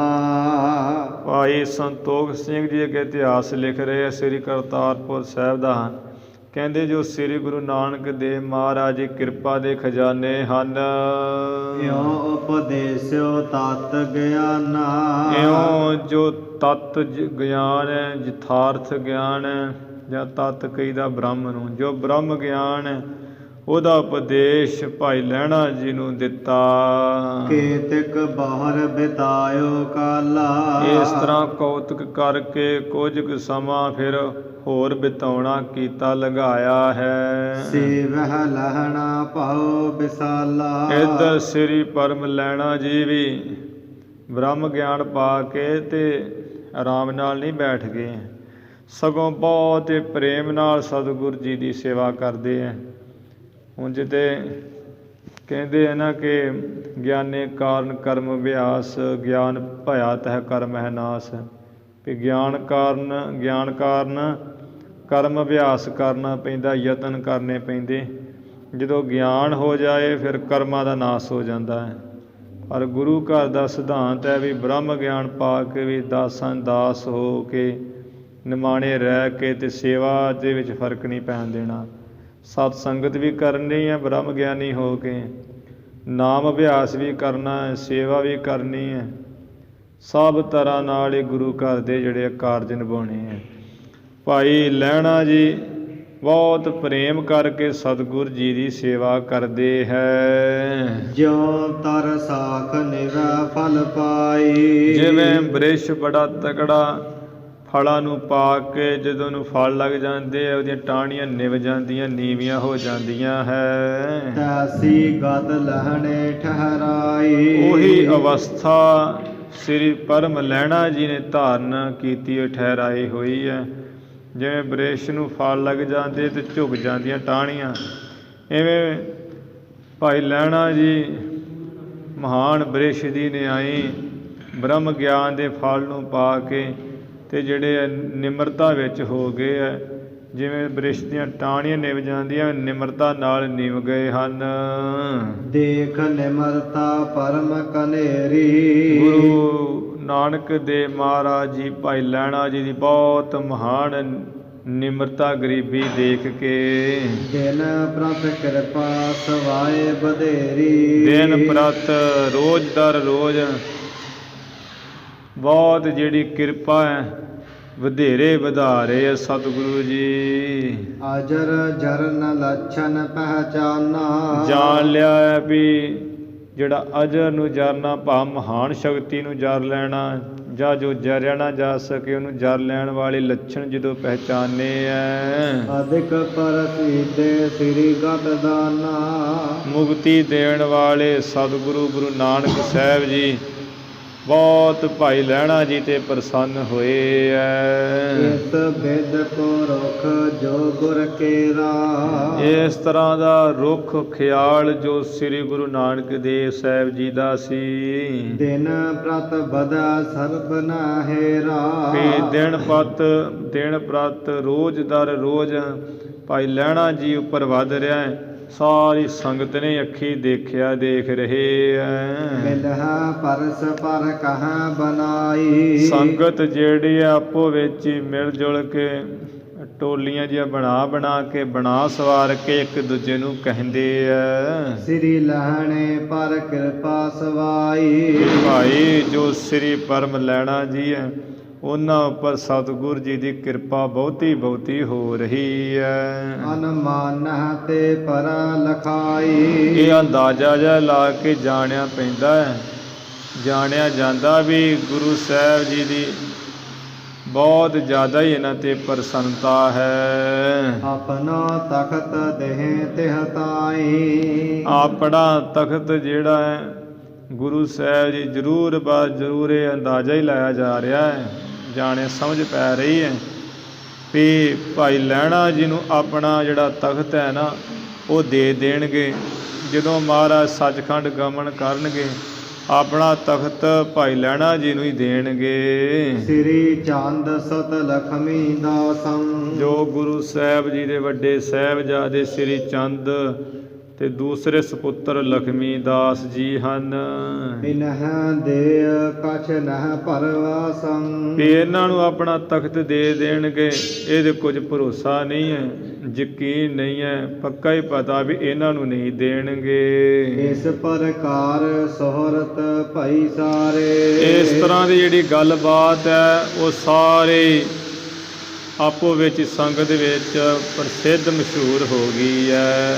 ਬੈਠੇ ਆਪਹ ਬੀਚ ਉਚਾਰੇ। ਆਪੋ ਵਿੱਚ ਹੀ ਸੰਗਤਾਂ ਬੈਠੀਆਂ ਹੋਈਆਂ ਦੇ ਵਿੱਚ ਬੈਠੇ ਵਿਚਾਰਦੇ ਕਹਿੰਦੇ ਇੱਕ ਦੂਜੇ ਨੂੰ ਵੀ ਜ਼ਰੂਰ ਮਹਾਰਾਜ ਆਪਣੇ ਪੁੱਤਰਾਂ ਨੂੰ ਨਹੀਂ ਗੱਦੀ ਦੇਣਗੇ, ਆਪਣੇ ਸੇਵਕ ਲਹਿਣਾ ਜੀ ਨੂੰ ਹੀ ਦੇਣਗੇ। ਸਿੱਖੀ ਪਰਖੀ ਜਬਹ ਕਿਰਪਾਲਾ। ਕਿਉਂਕਿ ਜਦੋਂ ਮਹਾਰਾਜ ਜੀ ਨੇ ਸਿੱਖੀ ਪਰਖੀ ਹੈ ਧਾਨਕ ਰੂਪ ਧਾਰ ਕੇ। ਜਦੋਂ ਸਤਿਗੁਰ ਜੀ ਨੇ ਕਈ ਤਰ੍ਹਾਂ ਦੇ ਕੌਤਕ ਕੀਤੇ, ਪਰਖਿਆ ਹੈ। ਨਿਸ਼ਚਲ ਰਹਿਓ ਸਰਬ ਹੀ ਕਾਲਾ। ਉਸ ਵੇਲੇ ਵੀ ਭਾਈ ਲਹਿਣਾ ਜੀ ਸਾਰੇ ਸਮਿਆਂ ਵਿੱਚ ਨਿਸ਼ਚਲ, ਅਚਲ, ਅਬਚਲ, ਅਟਾਲੀ ਰਹੇ ਹੈ, ਭਰਮੇ ਨਹੀਂ ਹੈ, ਭੱਜੇ ਨਹੀਂ ਹਨ। ਜਾਂ ਤੇ ਦੇਨ ਨਿਆਏ ਹੈ ਤਾਹੀ। ਇਸ ਕਰਕੇ ਵੀ ਇਹਨਾਂ ਨੂੰ ਤੇ ਦੇਣਾ ਹੀ ਯੋਗ ਹੈ। ਇਹ ਨਿਆਂ ਹੀ ਹੈ ਵੀ ਇਹਨਾਂ ਨੂੰ ਗੱਦੀ ਦੇਣੀ ਬਣਦੀ ਹੈ। ਅਚਰਜ ਕਿਛ ਨਾ ਲਖੋ ਮਨ ਮਾਹੀ। ਇਸ ਕਰਕੇ ਸੰਗਤ ਜੀ ਤੁਸੀਂ ਆਪਣੇ ਆਪ ਵਿੱਚ ਕੋਈ ਅਚਰਜ ਨਾ ਮੰਨੋ, ਜਾਣੋ ਵੀ ਨਹੀਂ ਵੀ ਪੁੱਤਰਾਂ ਦੀ ਗੱਲ ਹੈ, ਸੇਵਕਾਂ ਦੀ ਗੱਲ ਨਹੀਂ ਹੈ। ਪੁੱਤਰਾਂ ਦਾ ਹੱਕ ਬਣਦਾ, ਇਹ ਤੇ ਜਿਹਨੇ ਸੇਵਾ ਕੀਤੀ ਉਹਦਾ ਹੀ ਫਰਜ਼ ਬਣਦਾ ਹੈ। ਸੁਣੀ ਸੁਲੱਖਣੀ ਸੁਧ ਅਸਕਾਨਾ। ਜਦੋਂ ਮਾਤਾ ਸੁਲੱਖਣੀ ਜੀ ਨੇ ਖਬਰ ਇਸ ਤਰ੍ਹਾਂ ਆਪਣੇ ਕੰਨਾਂ ਵਿੱਚ ਸੁਣੀ ਹੈ ਸੰਗਤ ਵਿੱਚੋਂ, ਹਿਰਦੇ ਉਪਜਿਓ ਖੂਬ ਮਹਾਨਾ। ਹਿਰਦੇ ਵਿੱਚ ਬਹੁਤ ਜਿਹੜਾ ਖੂਬ ਘਬਰਾਹਟ ਹੈ ਨਾ ਹੋਈ ਹੈ, ਐਵੇਂ ਹੜਬੜਾਹਟ ਜੀ ਮੱਚੀ ਹੈ ਹਿਰਦੇ ਵਿੱਚ। ਚਿੰਤਾ ਤੁਰ ਹੋਏ ਤੂਰਨ ਆਈ। ਚਿੰਤਾ ਨਾਲ ਵਿਆਕੁਲ ਹੋਏ ਮਾਤਾ ਜੀ ਬੜੀ ਛੇਤੀ ਨਾਲ ਹੀ ਸੰਗਤ ਵਿੱਚ ਆਏ ਹੈ। ਜਹ ਧਰਮਸਾਲ ਹੋਤੇ ਜਗ ਸਾਈ। ਜਿੱਥੇ ਧਰਮਸ਼ਾਲਾ ਵਿੱਚ ਜਗਤ ਦੇ ਸਾਈਂ ਗੁਰੂ ਸਾਹਿਬ ਜੀ ਬਿਰਾਜਮਾਨ ਹੈ ਸੀ। ਦ੍ਰਸਤ ਬੈਠੇ ਤਹਾਂ ਸਮੀਪਾ। ਉੱਥੇ ਕੀ ਵੇਖਿਆ ਮਾਤਾ ਜੀ ਨੇ ਵੀ ਦੋਵੇਂ ਸੁਪੁੱਤਰ ਬਾਬਾ ਸ਼੍ਰੀ ਚੰਦ ਤੇ ਬਾਬਾ ਲਖਮੀ ਦਾਸ ਜੀ ਮਹਾਰਾਜ ਜੀ ਦੇ ਨੇੜੇ ਬੈਠੇ ਹੋਏ ਸੀ। ਸੇਵਹ ਪਦ ਤੇਹਨ ਕੁਲ ਦੀਪਾ। ਨਾਲ ਹੀ ਕੀ ਦੇਖਿਆ ਵੀ ਜੋ ਤ੍ਰਿਹਣਾ ਦੀ ਕੁਲ ਦੇ ਪ੍ਰਕਾਸ਼ ਰੂਪ ਗੁਰੂ ਅੰਗਦ ਦੇਵ ਮਹਾਰਾਜ ਜੋ ਭਾਈ ਲਹਿਣਾ ਜੀ ਸਨ, ਸਤਿਗੁਰ ਜੀ ਦੇ ਚਰਨਾਂ ਦੀ ਸੇਵਾ ਕਰ ਰਹੇ, ਮੁੱਠੀ ਚਾਪੀ ਕਰ ਰਹੇ ਹਨ। ਔਰ ਸਿੱਖ ਕੇਤਕ ਨਿਜ ਕਾਨੇ। ਹੋਰ ਜਿਹੜੇ ਸਿੱਖ ਹੈ ਕਿਤਨੇ ਸਤਿਗੁਰ ਜੀ ਦੇ ਇਰਦ ਗਿਰਦ ਸੁਭਾਏਮਾਨ ਹੈ, ਬੈਠੇ ਹੋਏ ਆ ਕੋਲ ਹੀ। ਤਹ ਚਲ ਆਈ ਮਨ ਮਰ ਜਾਣੇ। ਮਾਤਾ ਸੁਲੱਖਣੀ ਜੀ ਚੱਲ ਕੇ ਉੱਥੇ ਆਏ ਹੈ, ਮਨ ਵਿੱਚ ਮੁਰਝਾਏ ਹੋਏ ਹੈ, ਐਵੇਂ ਮਨ ਕੁਮਲਾਇਆ ਜਾ ਹੋਇਆ ਹੈ। ਬੈਠ ਸਮੀਪ ਕਹੀ ਅਸਬਾਨੀ। ਸਤਿਗੁਰੂ ਜੀ ਦੇ ਪਾਸ ਬੈਠ ਕੇ ਇਸ ਤਰ੍ਹਾਂ ਦਾ ਬਾਣੀ ਬਚਨ ਕਿਹਾ ਹੈ। ਸੁਨ ਸ੍ਰੀ ਚੰਦ ਪਿਤਾ ਗੁਣ ਖਾਨੀ। ਬਾਬਾ ਸ਼੍ਰੀ ਚੰਦ ਦੇ ਪਿਤਾ ਗੁਰੂ ਨਾਨਕ ਦੇ ਸੱਚੇ ਪਾਤਸ਼ਾਹ ਗੁਣਾਂ ਦੀ ਖਾਨ ਜੀ ਸੁਣੋ ਬਚਨ। ਕਿਉਂ ਵਿਪਰੀਤ ਆਪ ਮਨ ਠਾਨੀ। ਕਿਉਂ ਆਪ ਨੇ ਜਿਹੜੀ ਉਲਟੀ ਰੀਤੀ ਹੈ ਮਨ ਵਿੱਚ ਧਾਰੀ ਹੋਈ ਹੈ, ਮੰਨੀ ਹੋਈ ਹੈ। ਕਰਹੁ ਰੀਤ ਜਗ ਪਰਮ ਸੁਹਾਨੀ। ਜੋ ਸੰਸਾਰ ਵਿੱਚ ਸੋਹਣੀ ਬੜੀ ਰੀਤੀ ਹੈ, ਜੋ ਤੌਰ ਤਰੀਕਾ ਬਣਦਾ ਤੁਸੀਂ ਉਹ ਕਰੋ। ਸਭ ਬਿਦ ਲਾਇਕ ਤਾਤ ਤੁਮਾਰੇ। ਸਵਾਮੀ ਜੀ ਆਪਣੇ ਪੁੱਤਰਾਂ ਵੱਲ ਵੇਖੋ ਨਾ ਕਿ ਉਹ ਸਭ ਤਰ੍ਹਾਂ ਨਾਲ ਤੁਹਾਡੇ ਦੋਨੋਂ ਪੁੱਤਰ ਲਾਇਕ ਯੋਗ ਹੈਗੇ ਹੈ। ਪ੍ਰੀਤ ਨਾ ਕਰਹੁ ਤਿਨਹੁ ਸੰਗਾਰੇ। ਪਰ ਮੈਂ ਮਾਂ ਵੇਖਦੀ ਹਾਂ ਵੀ ਤੁਸੀਂ ਆਪਣੇ ਪੁੱਤਰਾਂ ਨਾਲ ਕਦੀ ਵੀ ਪ੍ਰੀਤੀ ਨਹੀਂ ਕਰਦੇ। ਬਚਪਨ ਤੋਂ ਲੈ ਕੇ ਹੁਣ ਤੱਕ ਉਹਨਾਂ ਨਾਲ ਕੋਈ ਬਹੁਤਾ ਪ੍ਰੇਮ ਨਹੀਂ ਕਰਦੇ। ਜਗ ਮੈਂ ਜਿਨ ਤੇ ਬੰਸ ਬਧੇਰਾ। ਸਵਾਮੀ ਜੀ ਸੰਸਾਰ ਵਿੱਚ ਜਿਨ੍ਹਾਂ ਧੀਆਂ ਪੁੱਤਰਾਂ ਕਰਕੇ ਹੰਸ ਬੰਸ ਵਾਧਾ ਫੁੱਲਦਾ ਹੈ। ਸਜਸ ਹੋਏ ਸਭ ਵਿਖਾ ਕਨੇਰਾ। ਫਿਰ ਸਾਰਿਆਂ ਵਿੱਚ ਹੀ ਬੜਾ ਸ੍ਰੇਸ਼ਟ ਜਸ ਹੁੰਦਾ ਵੀ ਇਹ ਫਲਾਣੇ ਦੇ ਪੁੱਤਰ ਹਨ। ਰਹੇ ਨਾਮ ਜਿਨ ਤੇ ਬਖਿਆਤੀ। ਜਿਨ੍ਹਾਂ ਪੁੱਤਰਾਂ ਦੇ ਰਹਿਣੇ ਕਰਕੇ, ਜਿਨ੍ਹਾਂ ਪੁੱਤਰਾਂ ਦੇ ਹੋਣੇ ਕਰਕੇ ਸੰਸਾਰ ਵਿੱਚ ਨਾਮ ਪ੍ਰਗਟ ਰਹਿੰਦਾ ਹੈ ਵੀ ਇਹ ਫਲਾਣੇ ਦੀ ਔਲਾਦ ਹੈ, ਬੜੇ ਸਿਆਣੇ ਹੈ, ਸੂਝਵਾਨ ਹਨ। ਅਮਕੇ ਕੀ ਕੁਲ ਜਗਤ ਸਹਾਤੀ। ਇਹ ਫਲਾਣੇ ਦੇ ਇਹ ਜਿਹੜਾ ਹੈਗਾ ਸੀ ਨਾ ਜਿਹੜੇ ਚੜ੍ਹਾਈ ਕਰ ਗਿਆ ਉਹਨਾਂ ਦੀ ਕੁਲ ਦੇ ਬੱਚੇ ਹੈ, ਸੰਸਾਰ ਵਿੱਚ ਬੜੇ ਸੋਹਣੇ। ਇਵੇਂ ਫਲਾਣੇ ਦੀ ਕੁਲ ਦੇ ਹੈ ਬੱਚੇ ਬੜੇ ਸਿਆਣੇ, ਬੜੇ ਚੌੜੇ, ਸੁੰਦਰ, ਸੁਨੱਖੇ, ਸੰਸਾਰ ਵਿੱਚ ਨਾਮ ਰਹਿੰਦਾ ਇਹੋ ਜਿਹੇ ਬੱਚਿਆਂ ਕਰਕੇ। ਅਸ ਗੁਣਕਾਰ ਸੁਤਨ ਕੋ ਤਿਆਗਾ। ਐਸੇ ਗੁਣਾਂ ਨੂੰ ਕਰਨ ਵਾਲੇ ਜੋ ਪੁੱਤਰ ਹੁੰਦੇ ਹੈ, ਗੁਰੂ ਨਾਨਕ ਸਾਹਿਬ ਮਹਾਰਾਜ ਸਵਾਮੀ ਜੀ ਤੁਸੀਂ ਉਹਨਾਂ ਪੁੱਤਰਾਂ ਨੂੰ ਛੱਡ ਦਿੱਤਾ ਹੈ। ਕਰਹੁ ਦਾਸ ਪਰ ਬਹੁ ਅਨਰਾਗਾ। ਉਹਨਾਂ ਨੂੰ ਛੱਡ ਕੇ ਤੇ ਜੋ ਆਪਣੇ ਘਰ ਦਾ ਦਾਸ ਸ੍ਰੀ ਲਹਿਣਾ ਜੀ ਹੈ ਉਹਦੇ ਨਾਲ ਤੁਸੀਂ ਬਹੁਤਾ ਪ੍ਰੇਮ ਪਿਆਰ ਕਰਦੇ ਹੋ। ਦੋਹਰਾ ਬਾਹਰ ਕਲਾ ਨਿਜ ਵਸਤ ਜੇ। ਫਿਰ ਜਿੰਨੀ ਵੀ ਆਪ ਜੀ ਦੀ ਤਾਕਤ ਹੈ, ਫਿਰ ਜੋ ਆਪਣੀ ਵਸਤ ਹੈ, ਭਾਵ ਗੁਰਿਆਈ ਗੱਦੀ ਹੈ। ਦਈ ਚਾਹਤ ਹੋਤਾ ਹੈ। ਮੈਂ ਸੁਣਿਆ ਵੀ ਤੁਸੀਂ ਆਪਣੇ ਦਾਸ ਨੂੰ ਹੀ ਦੇਣੀ ਚਾਹੁੰਦੇ ਹੋ, ਉਸ ਨੂੰ ਹੀ ਸ਼ਕਤੀ ਕਲਾ ਆਪਣੀ ਗੁਰਿਆਈ ਬਖਸ਼ ਦੇਣਾ ਚਾਹੁੰਦੇ ਹੋ। ਤਾਤਨ ਤੇ ਅਦਕਾਏ ਕਰ।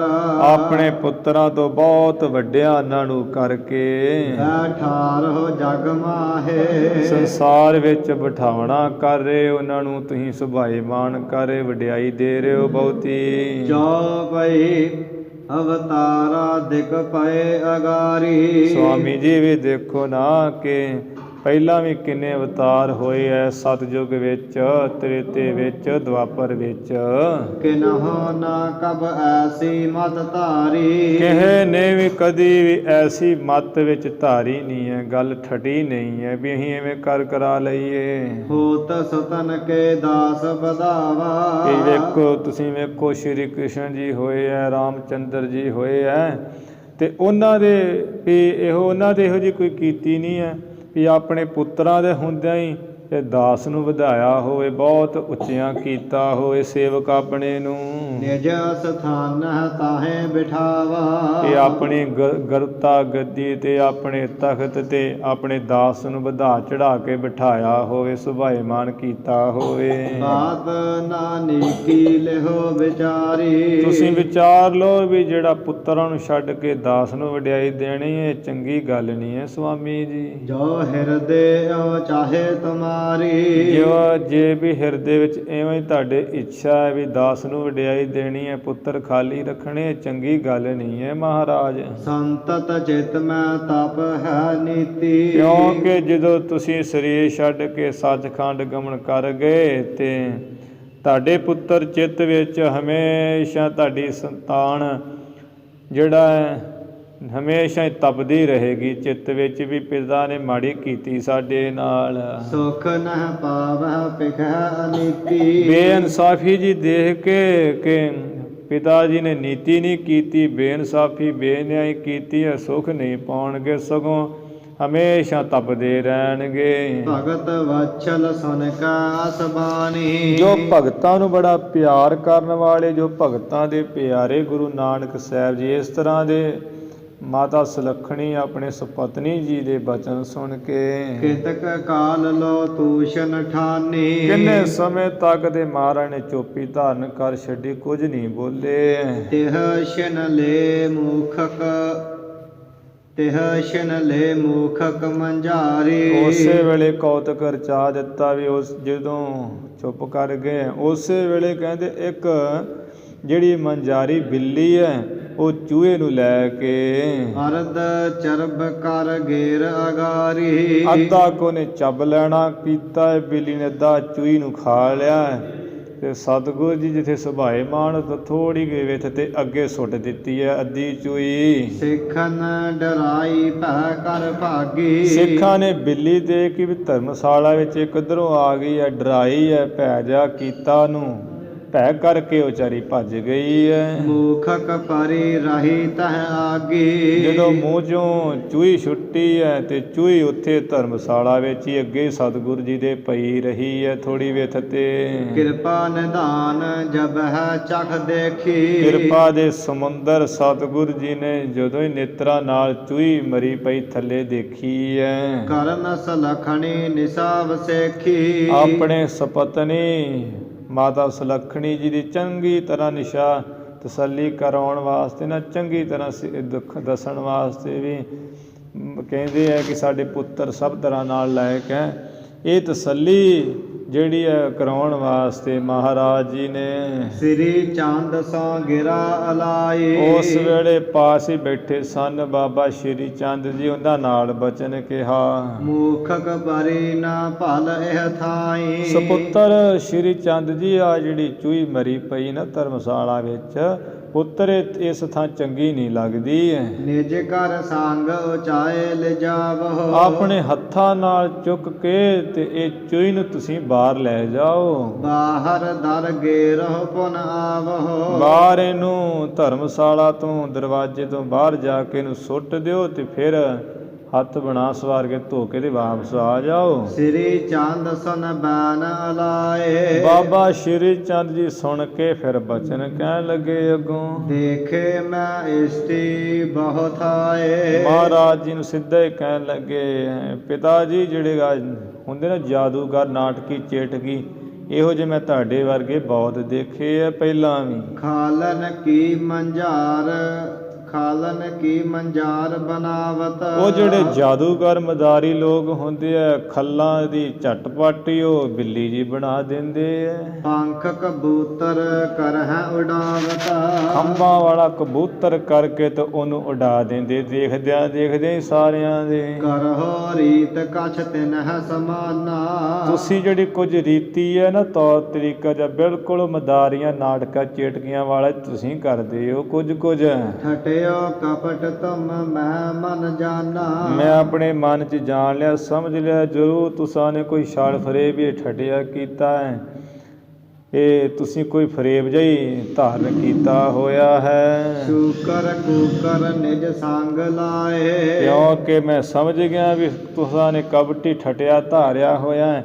ਆ ਪਹਿਲਾਂ ਕੋਈ ਦਿਨ ਸੂਰ ਅੱਗੇ ਲਾ ਲਏ ਹੈ, ਕੁੱਤੇ ਕੁੱਤੀਆਂ ਪਿੱਛੇ ਲਾ ਲਏ ਹੈ, ਨਾਲ ਲਾ ਕੇ ਤੇ ਅੱਗੇ ਲਾ ਕੇ ਤੁਰ ਪਏ ਸੀ। ਰਹਿਰ ਫਿਰੇ ਸਭ ਕੋ ਦਿਖਰਾਏ। ਫਿਰ ਧਰਮਸ਼ਾਲਾ ਤੋਂ ਬਾਹਰ, ਕਰਤਾਰਪੁਰ ਤੋਂ ਬਾਹਰ ਜਾ ਕੇ ਤੁਰੇ ਫਿਰੇ ਤੇ ਉੱਥੇ ਸਿੱਖਾਂ ਨੂੰ ਭਰਮਾ ਭਰਮੂ ਕੇ ਤੇ ਮੁਰਦਾ ਨੂੰ ਦਿਖਾ ਦਿੱਤਾ।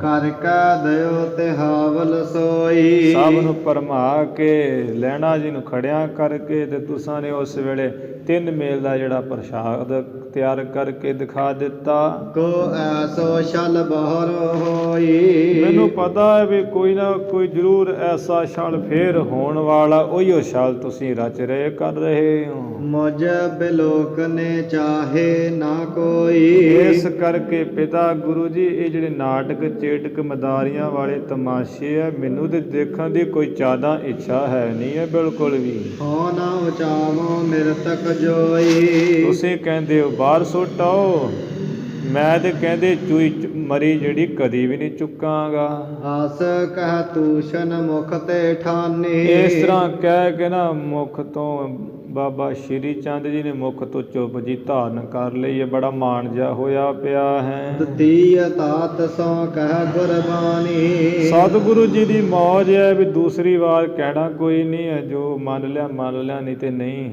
ਦੂਸਰੇ ਜੋ ਸਪੁੱਤਰ ਬਾਬਾ ਲਖਮੀ ਦਾਸ ਜੀ ਹੈ, ਉਸ ਨਾਲ ਗੁਰੂ ਜੀ ਆਪਣੀ ਬਾਣੀ ਬਚਨ ਕਹਿਣ ਲੱਗੇ। ਲਖਮੀ ਦਾਸ ਸੁਨਹੁ ਸੋ ਉਠਾਵਹੁ। ਪੁੱਤਰ ਲਖਮੀ ਦਾਸ, ਸਾਡਾ ਬਚਨ ਮੰਨੋ ਤੇ ਇਹ ਜਿਹੜੀ ਚੂਹੀ ਮਰੀ ਪਈ ਨਾ, ਅੱਧਾ ਸਰੀਰ ਵਾਲੀ ਪਈ ਹੈ, ਇਹਨੂੰ ਤੁਸੀਂ ਧਰਮਸ਼ਾਲਾ ਵਿੱਚੋਂ ਚੁੱਕ ਲਓ, ਉਠਾ ਲਓ। ਨਿਕਟ ਨਾ ਨੀਕੇ ਵਹਿਰ ਬਗਾਵਹੁ। ਪੁੱਤਰ ਜੀ ਸੰਗਤ ਬੈਠੀ ਹੋਈ ਹੈ, ਇਸ ਕਰਕੇ ਧਰਮਸ਼ਾਲਾ ਵਿੱਚ ਨੇੜੇ ਪਈ ਚੰਗੀ ਨਹੀਂ ਲੱਗਦੀ ਹੈ, ਤੇ ਇਹਨੂੰ ਫੜ ਕੇ ਤੇ ਤੁਸੀਂ ਬਾਹਰ ਜਿਹੜਾ ਸੁੱਟ ਆਓ। ਤਬ ਬੋਲਿਓ ਸੋ ਸੁਣੀਏ ਤਾਤਾ। ਤਦੋਂ ਜਿਹੜਾ ਹੈ ਬਾਬਾ ਲਖਮੀ ਦਾਸ ਜੀ ਉਸੇ ਤਰ੍ਹਾਂ ਹੀ ਬੋਲਿਆ, ਕਹਿੰਦੇ ਪਿਤਾ ਜੀ ਮੇਰਾ ਬਚਨ ਧਿਆਨ ਦੇ ਕੇ ਸੁਣੀਏ ਪਹਿਲਾਂ। ਹਮਕੋ ਉਚਿਤ ਨਾ ਐਸੀ ਬਾਤਾ। ਜਿਹੋ ਜਿਹੀਆਂ ਤੁਸੀਂ ਗੱਲਾਂ ਕਰਦੇ ਹੋ ਨਾ, ਇਹੋ ਜਿਹੀਆਂ ਗੱਲਾਂ ਤੁਹਾਨੂੰ ਆਪਣੇ ਪੁੱਤਰਾਂ ਸਾਡੇ ਨਾਲ ਕਰਨੀਆਂ ਯੋਗ ਨਹੀਂ ਹੈ ਵੀ ਚੂਹੀਆਂ ਜਿਹੜੀਆਂ ਅਸੀਂ ਸੁੱਟੀਏ। ਮ੍ਰਿਤਕ ਮੂਖ ਕੀ ਹਾਥ ਨਾ ਲਾਵੋ। ਜਿਹੜੀ ਵੀ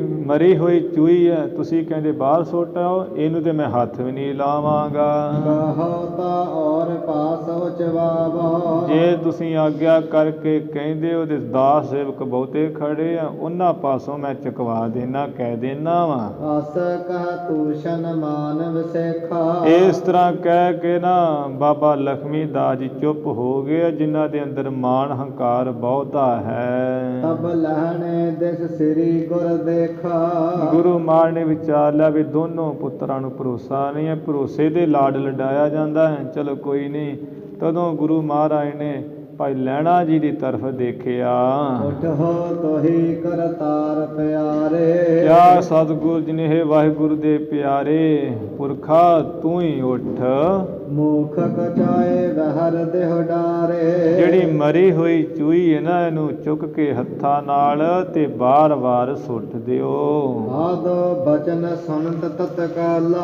ਕਹਿੰਦੇ ਸਤਿਗੁਰ ਜੀ ਨੇ ਤੇ ਹਜੇ ਬਚਨ ਕਹਿ ਰਹੇ ਹੈ, ਅੱਧਾ ਬਚਨ ਹੀ ਸੁਣਿਆ ਹੈ ਤੇ ਬੜੀ ਛੇਤੀ ਨਾਲ ਉਠਿਆ ਉਠਾਈ ਤੁਰਤ ਵਿਸਾਲਾ। ਭਾਈ ਲਹਿਣਾ ਜੀ ਛੇਤੀ ਦੇ ਕੇ ਉੱਠੇ ਹੈ ਤੇ ਬੜੀ ਛੇਤੀ ਨਾਲ ਹੀ ਚੂਹੀ ਮਰੀ ਹੋਈ ਚੁੱਕ ਲਈਏ ਹੱਥਾਂ ਨਾਲ। ਕੇਤਕ ਦੂਰ ਜਾਏ ਸੋ ਡਾਰੀ। ਧਰਮਸ਼ਾਲਾ ਤੋਂ ਬਾਰ-ਬਾਰ ਕਿੰਨੀ ਦੂਰ ਜਾ ਕੇ ਚੂਹੀ ਜਿਹੜੀ ਸੁੱਟ ਦਿੱਤੀ ਹੈ। ਤਿਹ ਸ਼ਨ ਸ੍ਰੀ ਗੁਰ ਗਿਰਾ ਉਚਾਰੀ। ਉਸ ਸਮੇਂ ਗੁਰੂ ਨਾਨਕ ਸਾਹਿਬ ਜੀ ਨੇ ਬਚਨ ਕਿਹਾ, ਮੂਲੇ ਸੁਤਾ ਪਿਕਹੁ ਮਨ ਗੁਨੀਏ। ਭਾਈ ਇਹ ਮੂਲੇ ਦੀ ਸੁਪੁੱਤਰੀ ਸਿਆਣੀ, ਭਾਵ ਸਾਡੀ ਸੁਪਤਨੀ ਸੁਲੱਖਣੀ, ਅੱਖਾਂ ਨਾਲ ਹੀ ਧਿਆਨ ਨਾਲ ਦੇਖ ਲਓ ਤੇ ਮਨ ਵਿੱਚ ਵਿਚਾਰ ਲਈਏ। ਇਹ ਨਿਜ ਸੁਤ ਸੋ ਪਰਸਤ ਜਨੀਏ। ਵੀ ਆ ਜਿਹੜੇ ਨਾ ਸ਼੍ਰੀ ਚੰਦ ਤੇ ਲਖਮੀ ਦਾਸ ਇਹ ਆਪਣੇ ਪੁੱਤਰ ਆ, ਬਿੰਦੀ ਪੁੱਤਰ ਆ, ਤੇ ਇਹਨਾਂ ਦਾ ਤੁਸੀਂ ਆਪਣੇ ਪੁੱਤਰਾਂ ਦਾ ਹਾਲ ਵੇਖ ਲਓ ਤੇ ਉਹ ਪਰਸਤ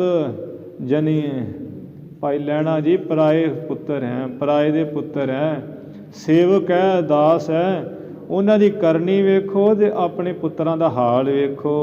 ਮਨ ਕਹਿਓ ਨਾ ਬਚਨ ਕਦਾਈ। ਕਦੇ ਵੀ ਜਿਹੜਾ ਕਹਿਆ ਹੋਇਆ ਬਚਨ ਨਾ ਤੇਰਾ ਮੰਨਦੇ ਹੈ ਨਾ ਮੇਰਾ ਹੀ ਮੰਨਦੇ। ਸੋ ਆਇਸ ਅਨਸਾਰ ਸਦਾਈ। ਪਰ ਉਹ ਜਿਹਨੂੰ ਤੁਸੀਂ ਦਾਸ ਕਹਿੰਦੇ ਹੋ ਵੀ ਉਹਨੂੰ ਤੁਸੀਂ ਪਿੱਛੇ ਲਾਇਆ ਹੋਇਆ, ਉਹ ਦਾਸ ਹਮੇਸ਼ਾ ਸਾਡੀ ਆਗਿਆ ਦੇ ਅਨੁਸਾਰ ਹੈ, ਕਦੀ ਬਚਨ ਨਹੀਂ ਮੋੜਦਾ ਹੈ। ਦੋਹਰਾ ਨਹ ਕਿਸਹੋਂ ਕੇ ਕਰ ਬਿਖਾਰ। ਫਿਰ ਹੋਰ ਵੀ ਸੁਲੱਖਣੀ ਪਤਨੀ ਸੁਣੋ, ਕਿਸੇ ਦੇ ਵੀ ਹੱਥ ਵਿੱਚ ਨਹੀਂ ਹੈ ਕੁਝ।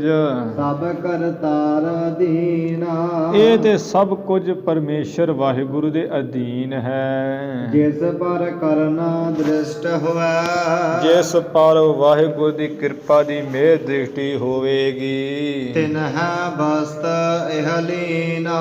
ਉਹਨੇ ਹੀ ਜਿਹੜੀ ਗੁਰਿਆਈ ਦੀ ਵਸਤੂ ਹੈ ਉਹੀ ਲਏਗਾ, ਜਿਹਦੇ ਤੇ ਪਰਮੇਸ਼ਰ ਦੀ ਕਿਰਪਾ ਹੋਊਗੀ। ਆਪਣੇ ਯਤਨ ਨਾਲ ਕੋਈ ਕੁਝ ਨਹੀਂ ਕਰ ਸਕੇਗਾ। ਚੌਪਈ ਜਿਸ ਧਰਨੀ ਮਹਿ ਹੋਏ ਨਿਵਾਨਾ। ਸੁਲੱਖਣੀ ਸੁਪਤਨੀ ਜਿਸ ਧਰਤੀ ਵਿੱਚ ਨਿਵਾਣ ਹੁੰਦਾ, ਨੀਵਾਂਪਨ ਹੁੰਦਾ ਹੈ, ਤਹ ਜਲ ਜਾਵੈ ਟਿਕਹਿ ਮਹਾਨਾ। ਇਹ ਤੇ ਸੁਭਾਵਿਕ ਹੀ ਗੱਲ ਹੈ ਵੀ ਉਹਦੇ ਵਿੱਚ ਜਿਹੜਾ ਜਲ ਹੈ ਨਾ ਬਹੁਤਾ ਜਾ ਕੇ ਟਿਕ ਜਾਂਦਾ ਜਿੱਥੇ ਨੀਵੀਂ ਜ਼ਮੀਨ ਹੁੰਦੀ ਹੈ। ਟਿੱਬਾ ਜਹਾਂ ਉਚੇਰਾ ਹੋਈ। ਪਰ ਜਿੱਥੇ ਟਿੱਬਾ, ਇਹ ਟਿੱਬੀ ਉੱਚਾ ਸਾਰਾ ਧਰਤੀ ਹੁੰਦਾ, ਜਿੱਥੇ ਉੱਚੀ ਧਰਤੀ ਹੁੰਦੀ ਟਿੱਬਾ ਹੁੰਦਾ ਹੈ। ਤਹਾਂ ਜਲ ਬੂੰਦ ਟਿਕੈ ਨਹਿ ਕੋਈ। ਉੱਥੇ ਬੂੰਦ ਦੀ ਜਿਹੜੀ ਜਲ ਦੀ ਬੂੰਦ ਉਹ ਟਿਕਦੀ ਨਹੀਂ ਹੈ, ਕੋਈ ਭਾਵੇਂ ਲੱਖ ਮੀਂਹ ਪਈ ਜਾਵੇ ਗਿੱਲੀ ਤੋਂ ਹੋ ਜਾਂਦੀ ਹੈ, ਪਰ ਉੱਥੇ ਪਾਣੀ ਉੱਚੇ ਥਾਂ ਟਿਕਦਾ ਨਹੀਂ, ਪਾਣੀ ਹਮੇਸ਼ਾ ਨੀਵੇਂ ਥਾਂ ਟਿਕਦਾ। ਤਾਂ ਹੀ ਗੁਰੂ ਮਹਾਰਾਜ ਨਿਵ ਚੱਲਣ ਗੁਰ ਮਾਰਗ ਦੱਸੈ। ਭਾਈ ਗੁਰਦਾਸ ਜੀ ਲਿਖਦੇ ਆ ਵੀ ਨਿਵ ਚੱਲਣ ਹੀ ਗੁਰੂ ਦੱਸਦੇ ਐ। ਸੁਨ ਕੈ ਬਚਨ ਦੇਖ ਨਿਜ ਨਾਨਾ। ਸੁਣ ਕੇ ਗੁਰੂ ਸਾਹਿਬ ਜੀ ਦਾ ਬਚਨ ਤੇ ਮਾਤਾ ਸੁਲੱਖਣੀ ਜੀ ਆਪਣੇ ਨੇਤਰਾਂ ਨਾਲ ਪ੍ਰਤੱਖ ਦੇਖ ਕੇ ਗਈ ਸੁਲੱਖਣੀ ਉਠ ਨਿਜ ਆਨਾ। ਮਾਤਾ ਸੁਲੱਖਣੀ ਜੀ ਉੱਠ ਕੇ ਆਪਣੇ ਮਹਿਲਾਂ ਵਿੱਚ ਚਲੇ ਗਏ ਹੈ ਵੀ ਗੱਲ ਤੇ ਸੁਆਮੀ ਜੀ ਦੀ ਠੀਕ ਹੀ ਹੈ। ਉਂਝ ਕਿਤਕ ਦਿਵਸ ਜਬ ਬੀਤੇ ਬਹੋਰੀ। ਕੁਝ ਕੁ ਦਿਨ ਜਦੋਂ ਹੋਰ ਲੰਗੇ ਬੀਤੇ ਐ, ਪਰਖਨ ਕੀ ਠਾਨੀ ਬਿਦ ਔਰੀ। ਮਹਾਰਾਜ ਜੀ ਨੇ ਪੁੱਤਰਾਂ ਨੂੰ ਸਿੱਖਾਂ ਨੂੰ ਪਰਖਣ ਦੀ ਵਿਧੀ ਢੰਗ ਤਰੀਕਾ ਹੋਰ ਇੱਕ ਧਾਰਨ ਕੀਤਾ ਵੀ ਹੋਰ ਇੱਕ ਪਰਖ ਵਿਖਾਈ ਦਈਏ ਸਿੱਖਾਂ ਨੂੰ। ਭਵ ਅੰਬੁੱਧ ਤਾਰਨ ਗੁਰ ਪੋਤਾ। ਜੋ ਗੁਰੂ ਸਾਹਿਬ ਜੀ ਸੰਸਾਰ ਸਮੁੰਦਰ ਤੋਂ ਤਾਰਨ ਵਾਸਤੇ ਜਹਾਜ਼ ਦੀ ਨਿਆਈ ਹੈ। ਜਾਮਨ ਏਕ ਭਾਉ ਨਿਜ ਸੋਤਾ। ਇੱਕ ਰਾਤ ਸਤਿਗੁਰੂ ਜੀ ਆਪਣੇ ਰੰਗ ਮੌਜ ਪ੍ਰੇਮ ਵਿੱਚ ਹੀ ਸੁੱਤੇ ਸੇਧੀ ਬਿਰਾਜਮਾਨ ਸਨ। ਉਬੈ ਤਾਤ ਤਿਹ ਕਾਲ ਸਮੀਪਾ। ਤੇ ਦੋਵੇਂ ਸੁਪੁੱਤਰ ਬਾਬਾ ਸ਼੍ਰੀ ਚੰਦ ਬਾਬਾ ਲਖਮੀ ਦਾਸ ਹੀ ਉਸ ਵੇਲੇ ਨਾਲ ਹੀ ਸੀ। ਸ੍ਰੀ ਸਸ ਪ੍ਰਤ ਤਬ ਨਿਕਟ ਬਲੀਪਾ। ਉਸ ਵੇਲੇ ਸ਼੍ਰੀ ਚੰਦ ਬਾਬਾ ਜੀ ਨੂੰ ਮਹਾਰਾਜ ਨੇ ਆਪਣੇ ਕੋਲ ਪਾਸ ਬੁਲਾਇਆ। ਤਾਤ ਸੰਭਿਆਨ ਧੋਨ ਸਰ ਜਈਏ। ਅੱਧੀ ਰਾਤ ਹੋਈ ਪਈ ਹੈ ਤੇ ਮਹਾਰਾਜ ਕਹਿਣ ਲੱਗੇ ਪੁੱਤਰ ਜੀ ਆ ਜਿਹੜੇ ਸਾਡੇ 2 ਚਾਦਰੇ ਨਾ ਇਹਨਾਂ ਨੂੰ ਤੁਸੀਂ ਲੈ ਜਾਓ ਤੇ ਸਰੋਵਰ ਉੱਪਰ ਜਾ ਕੇ ਧੋਣਾ ਕਰੋ। ਸੋਖਤ ਕਰ ਤੂਰਨ ਟਿਗ ਲਈਏ। ਇਹਨੂੰ ਸੁਕਾ ਕਰਕੇ ਬੜੀ ਛੇਤੀ ਨਾਲ ਹੀ ਸਾਡੇ ਕੋਲ ਲੈ ਆਈਏ। ਤਾਤ ਕਹਿਤ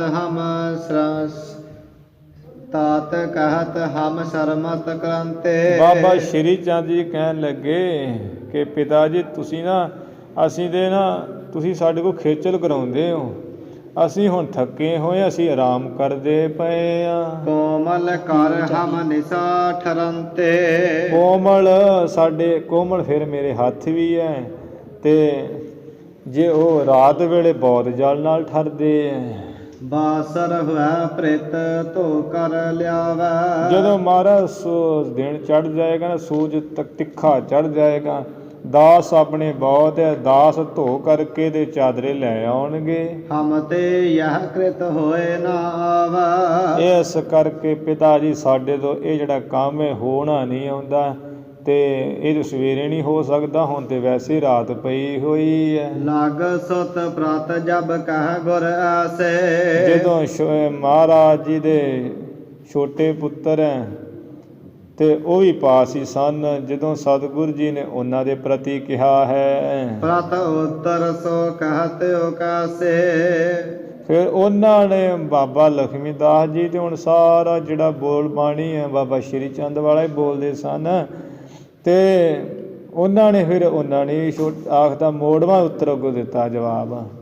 ਬਾਬਾ ਲਖਮੀ ਦਾਸ ਜੀ ਨੇ ਆਖਿਆ ਮਹਾਰਾਜ ਮੈਂ ਕਿਸ ਤਰ੍ਹਾਂ ਧੋਵਾਂ, ਜਦੋਂ ਵੱਡਾ ਨਹੀਂ ਜਾ ਰਿਹਾ ਤੇ ਮੈਂ ਕਿਵੇਂ ਕੰਮ ਕਰਾਂ, ਵੱਡੇ ਦਾ ਫਰਜ਼ ਹੋ ਜਾ ਨਹੀਂ ਰਿਹਾ, ਮੈਂ ਵੀ ਨਹੀਂ ਧੋ ਸਕਦਾ, ਮੈਨੂੰ ਵੀ ਠੰਡ ਲੱਗਦੀ ਹੈ ਰਾਤ। ਜਬ ਲਹਣੇ ਪ੍ਰਤ ਸਤਿਗੁਰ ਭਾਖਾ।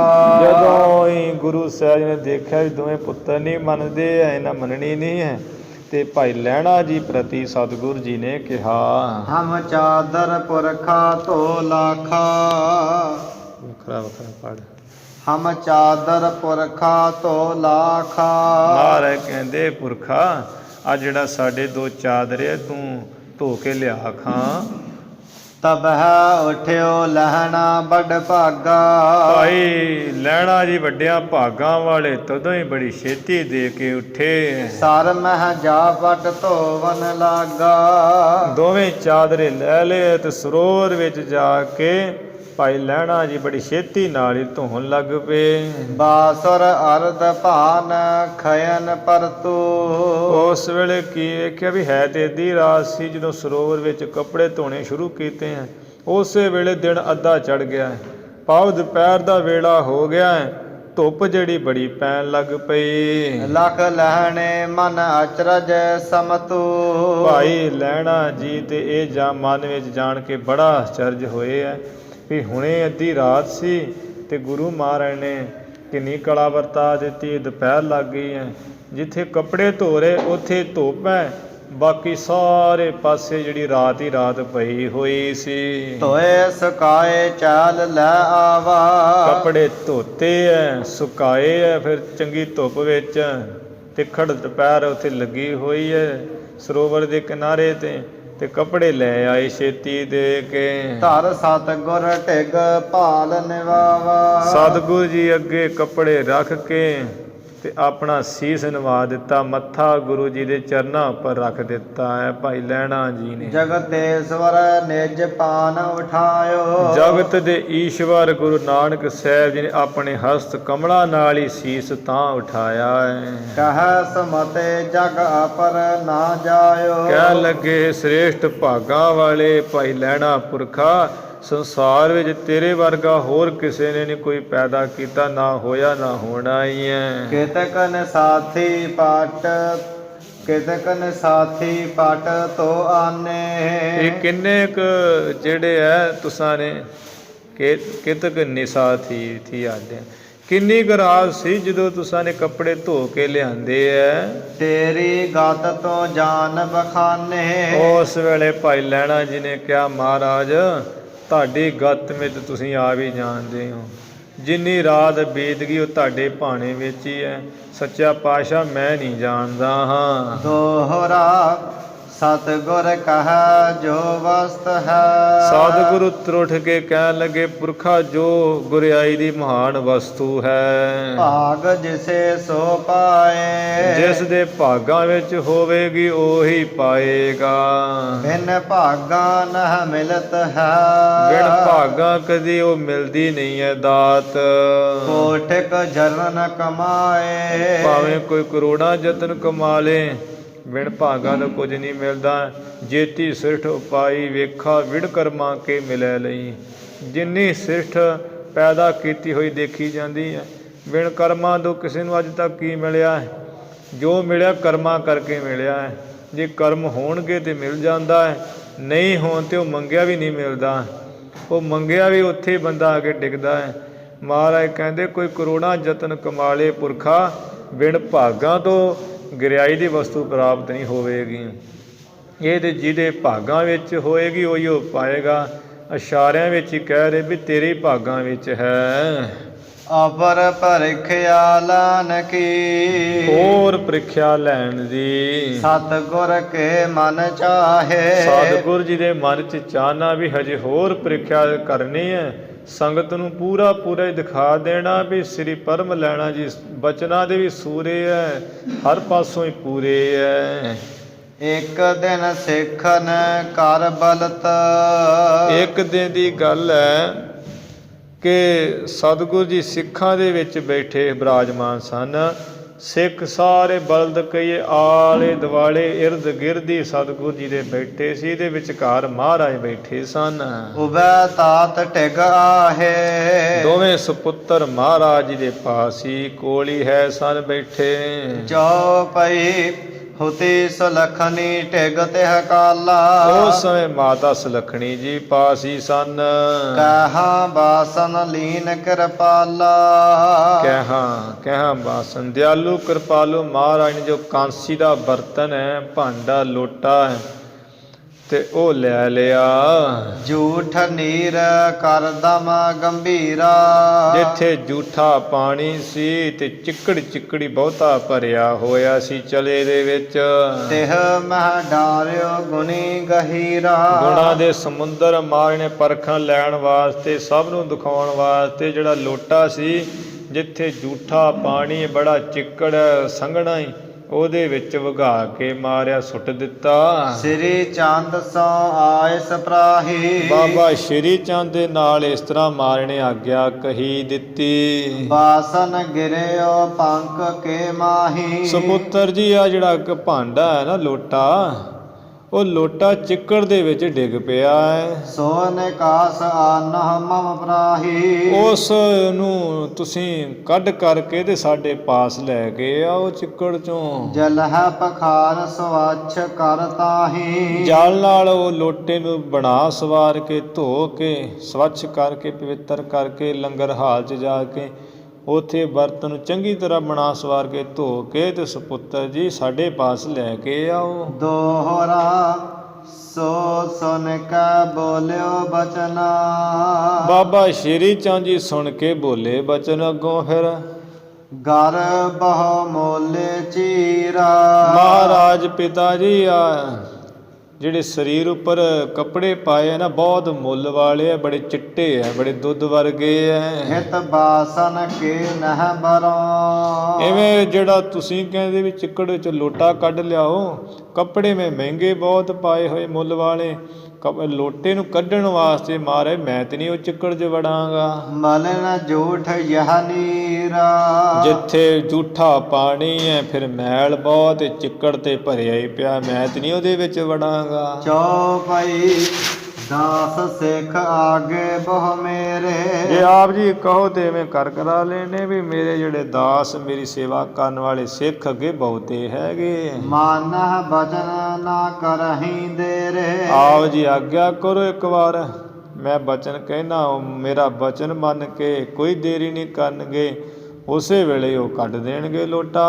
ਆਏ ਸਦੇਹੋ ਨਿਕਾਸਾ ਸੋਈ। ਆਪ ਜੀ ਆਗਿਆ ਦਿਓ, ਮੈਂ ਆਪਣੇ ਸੇਵਕ ਨੂੰ ਕਹਿ ਦੇਣਾ ਤੇ ਉਹ ਛੇਤੀ ਨਾਲ ਕੱਢ ਦਿੰਦਾ ਲੋਟਾ। ਮੈਂ ਕਾਢੋ ਮਹਿਮਾ ਘਟ ਹੋਈ। ਜੇ ਮੈਂ ਆਪ ਕੱਢਾਂਗਾ ਵਸਤਰ ਵੀ ਗੰਦੇ ਹੋ ਜਾਣਗੇ, ਫਿਰ ਦਾਸਾਂ ਸੇਵਕਾਂ ਵਿੱਚ ਮੇਰੀ ਮਹਿਮਾ ਬੜੀ ਘੱਟ ਹੋ ਜਾਏਗੀ, ਬੜੀ ਮਹਿਮਾ ਘਟ ਜਾਏਗੀ ਮੇਰੀ। ਇਸ ਪ੍ਰਕਾਰ ਸੁਨ ਕੈ ਜਗਨਾਥਾ, ਜਗਤ ਦੇ ਨਾਥ ਗੁਰੂ ਸਾਹਿਬ ਜੀ ਇਸ ਤਰ੍ਹਾਂ ਸਪੁੱਤਰ ਦਾ ਬਚਨ ਸੁਣ ਕੇ ਬੋਲੇ ਪੁਨ ਦੂਸਰ ਸੁਤ ਸਾਥਾ, ਫਿਰ ਆਪਣੇ ਦੂਸਰੇ ਸਪੁੱਤਰ ਨਾਲ ਹੀ ਬੋਲੇ ਬਚਨ।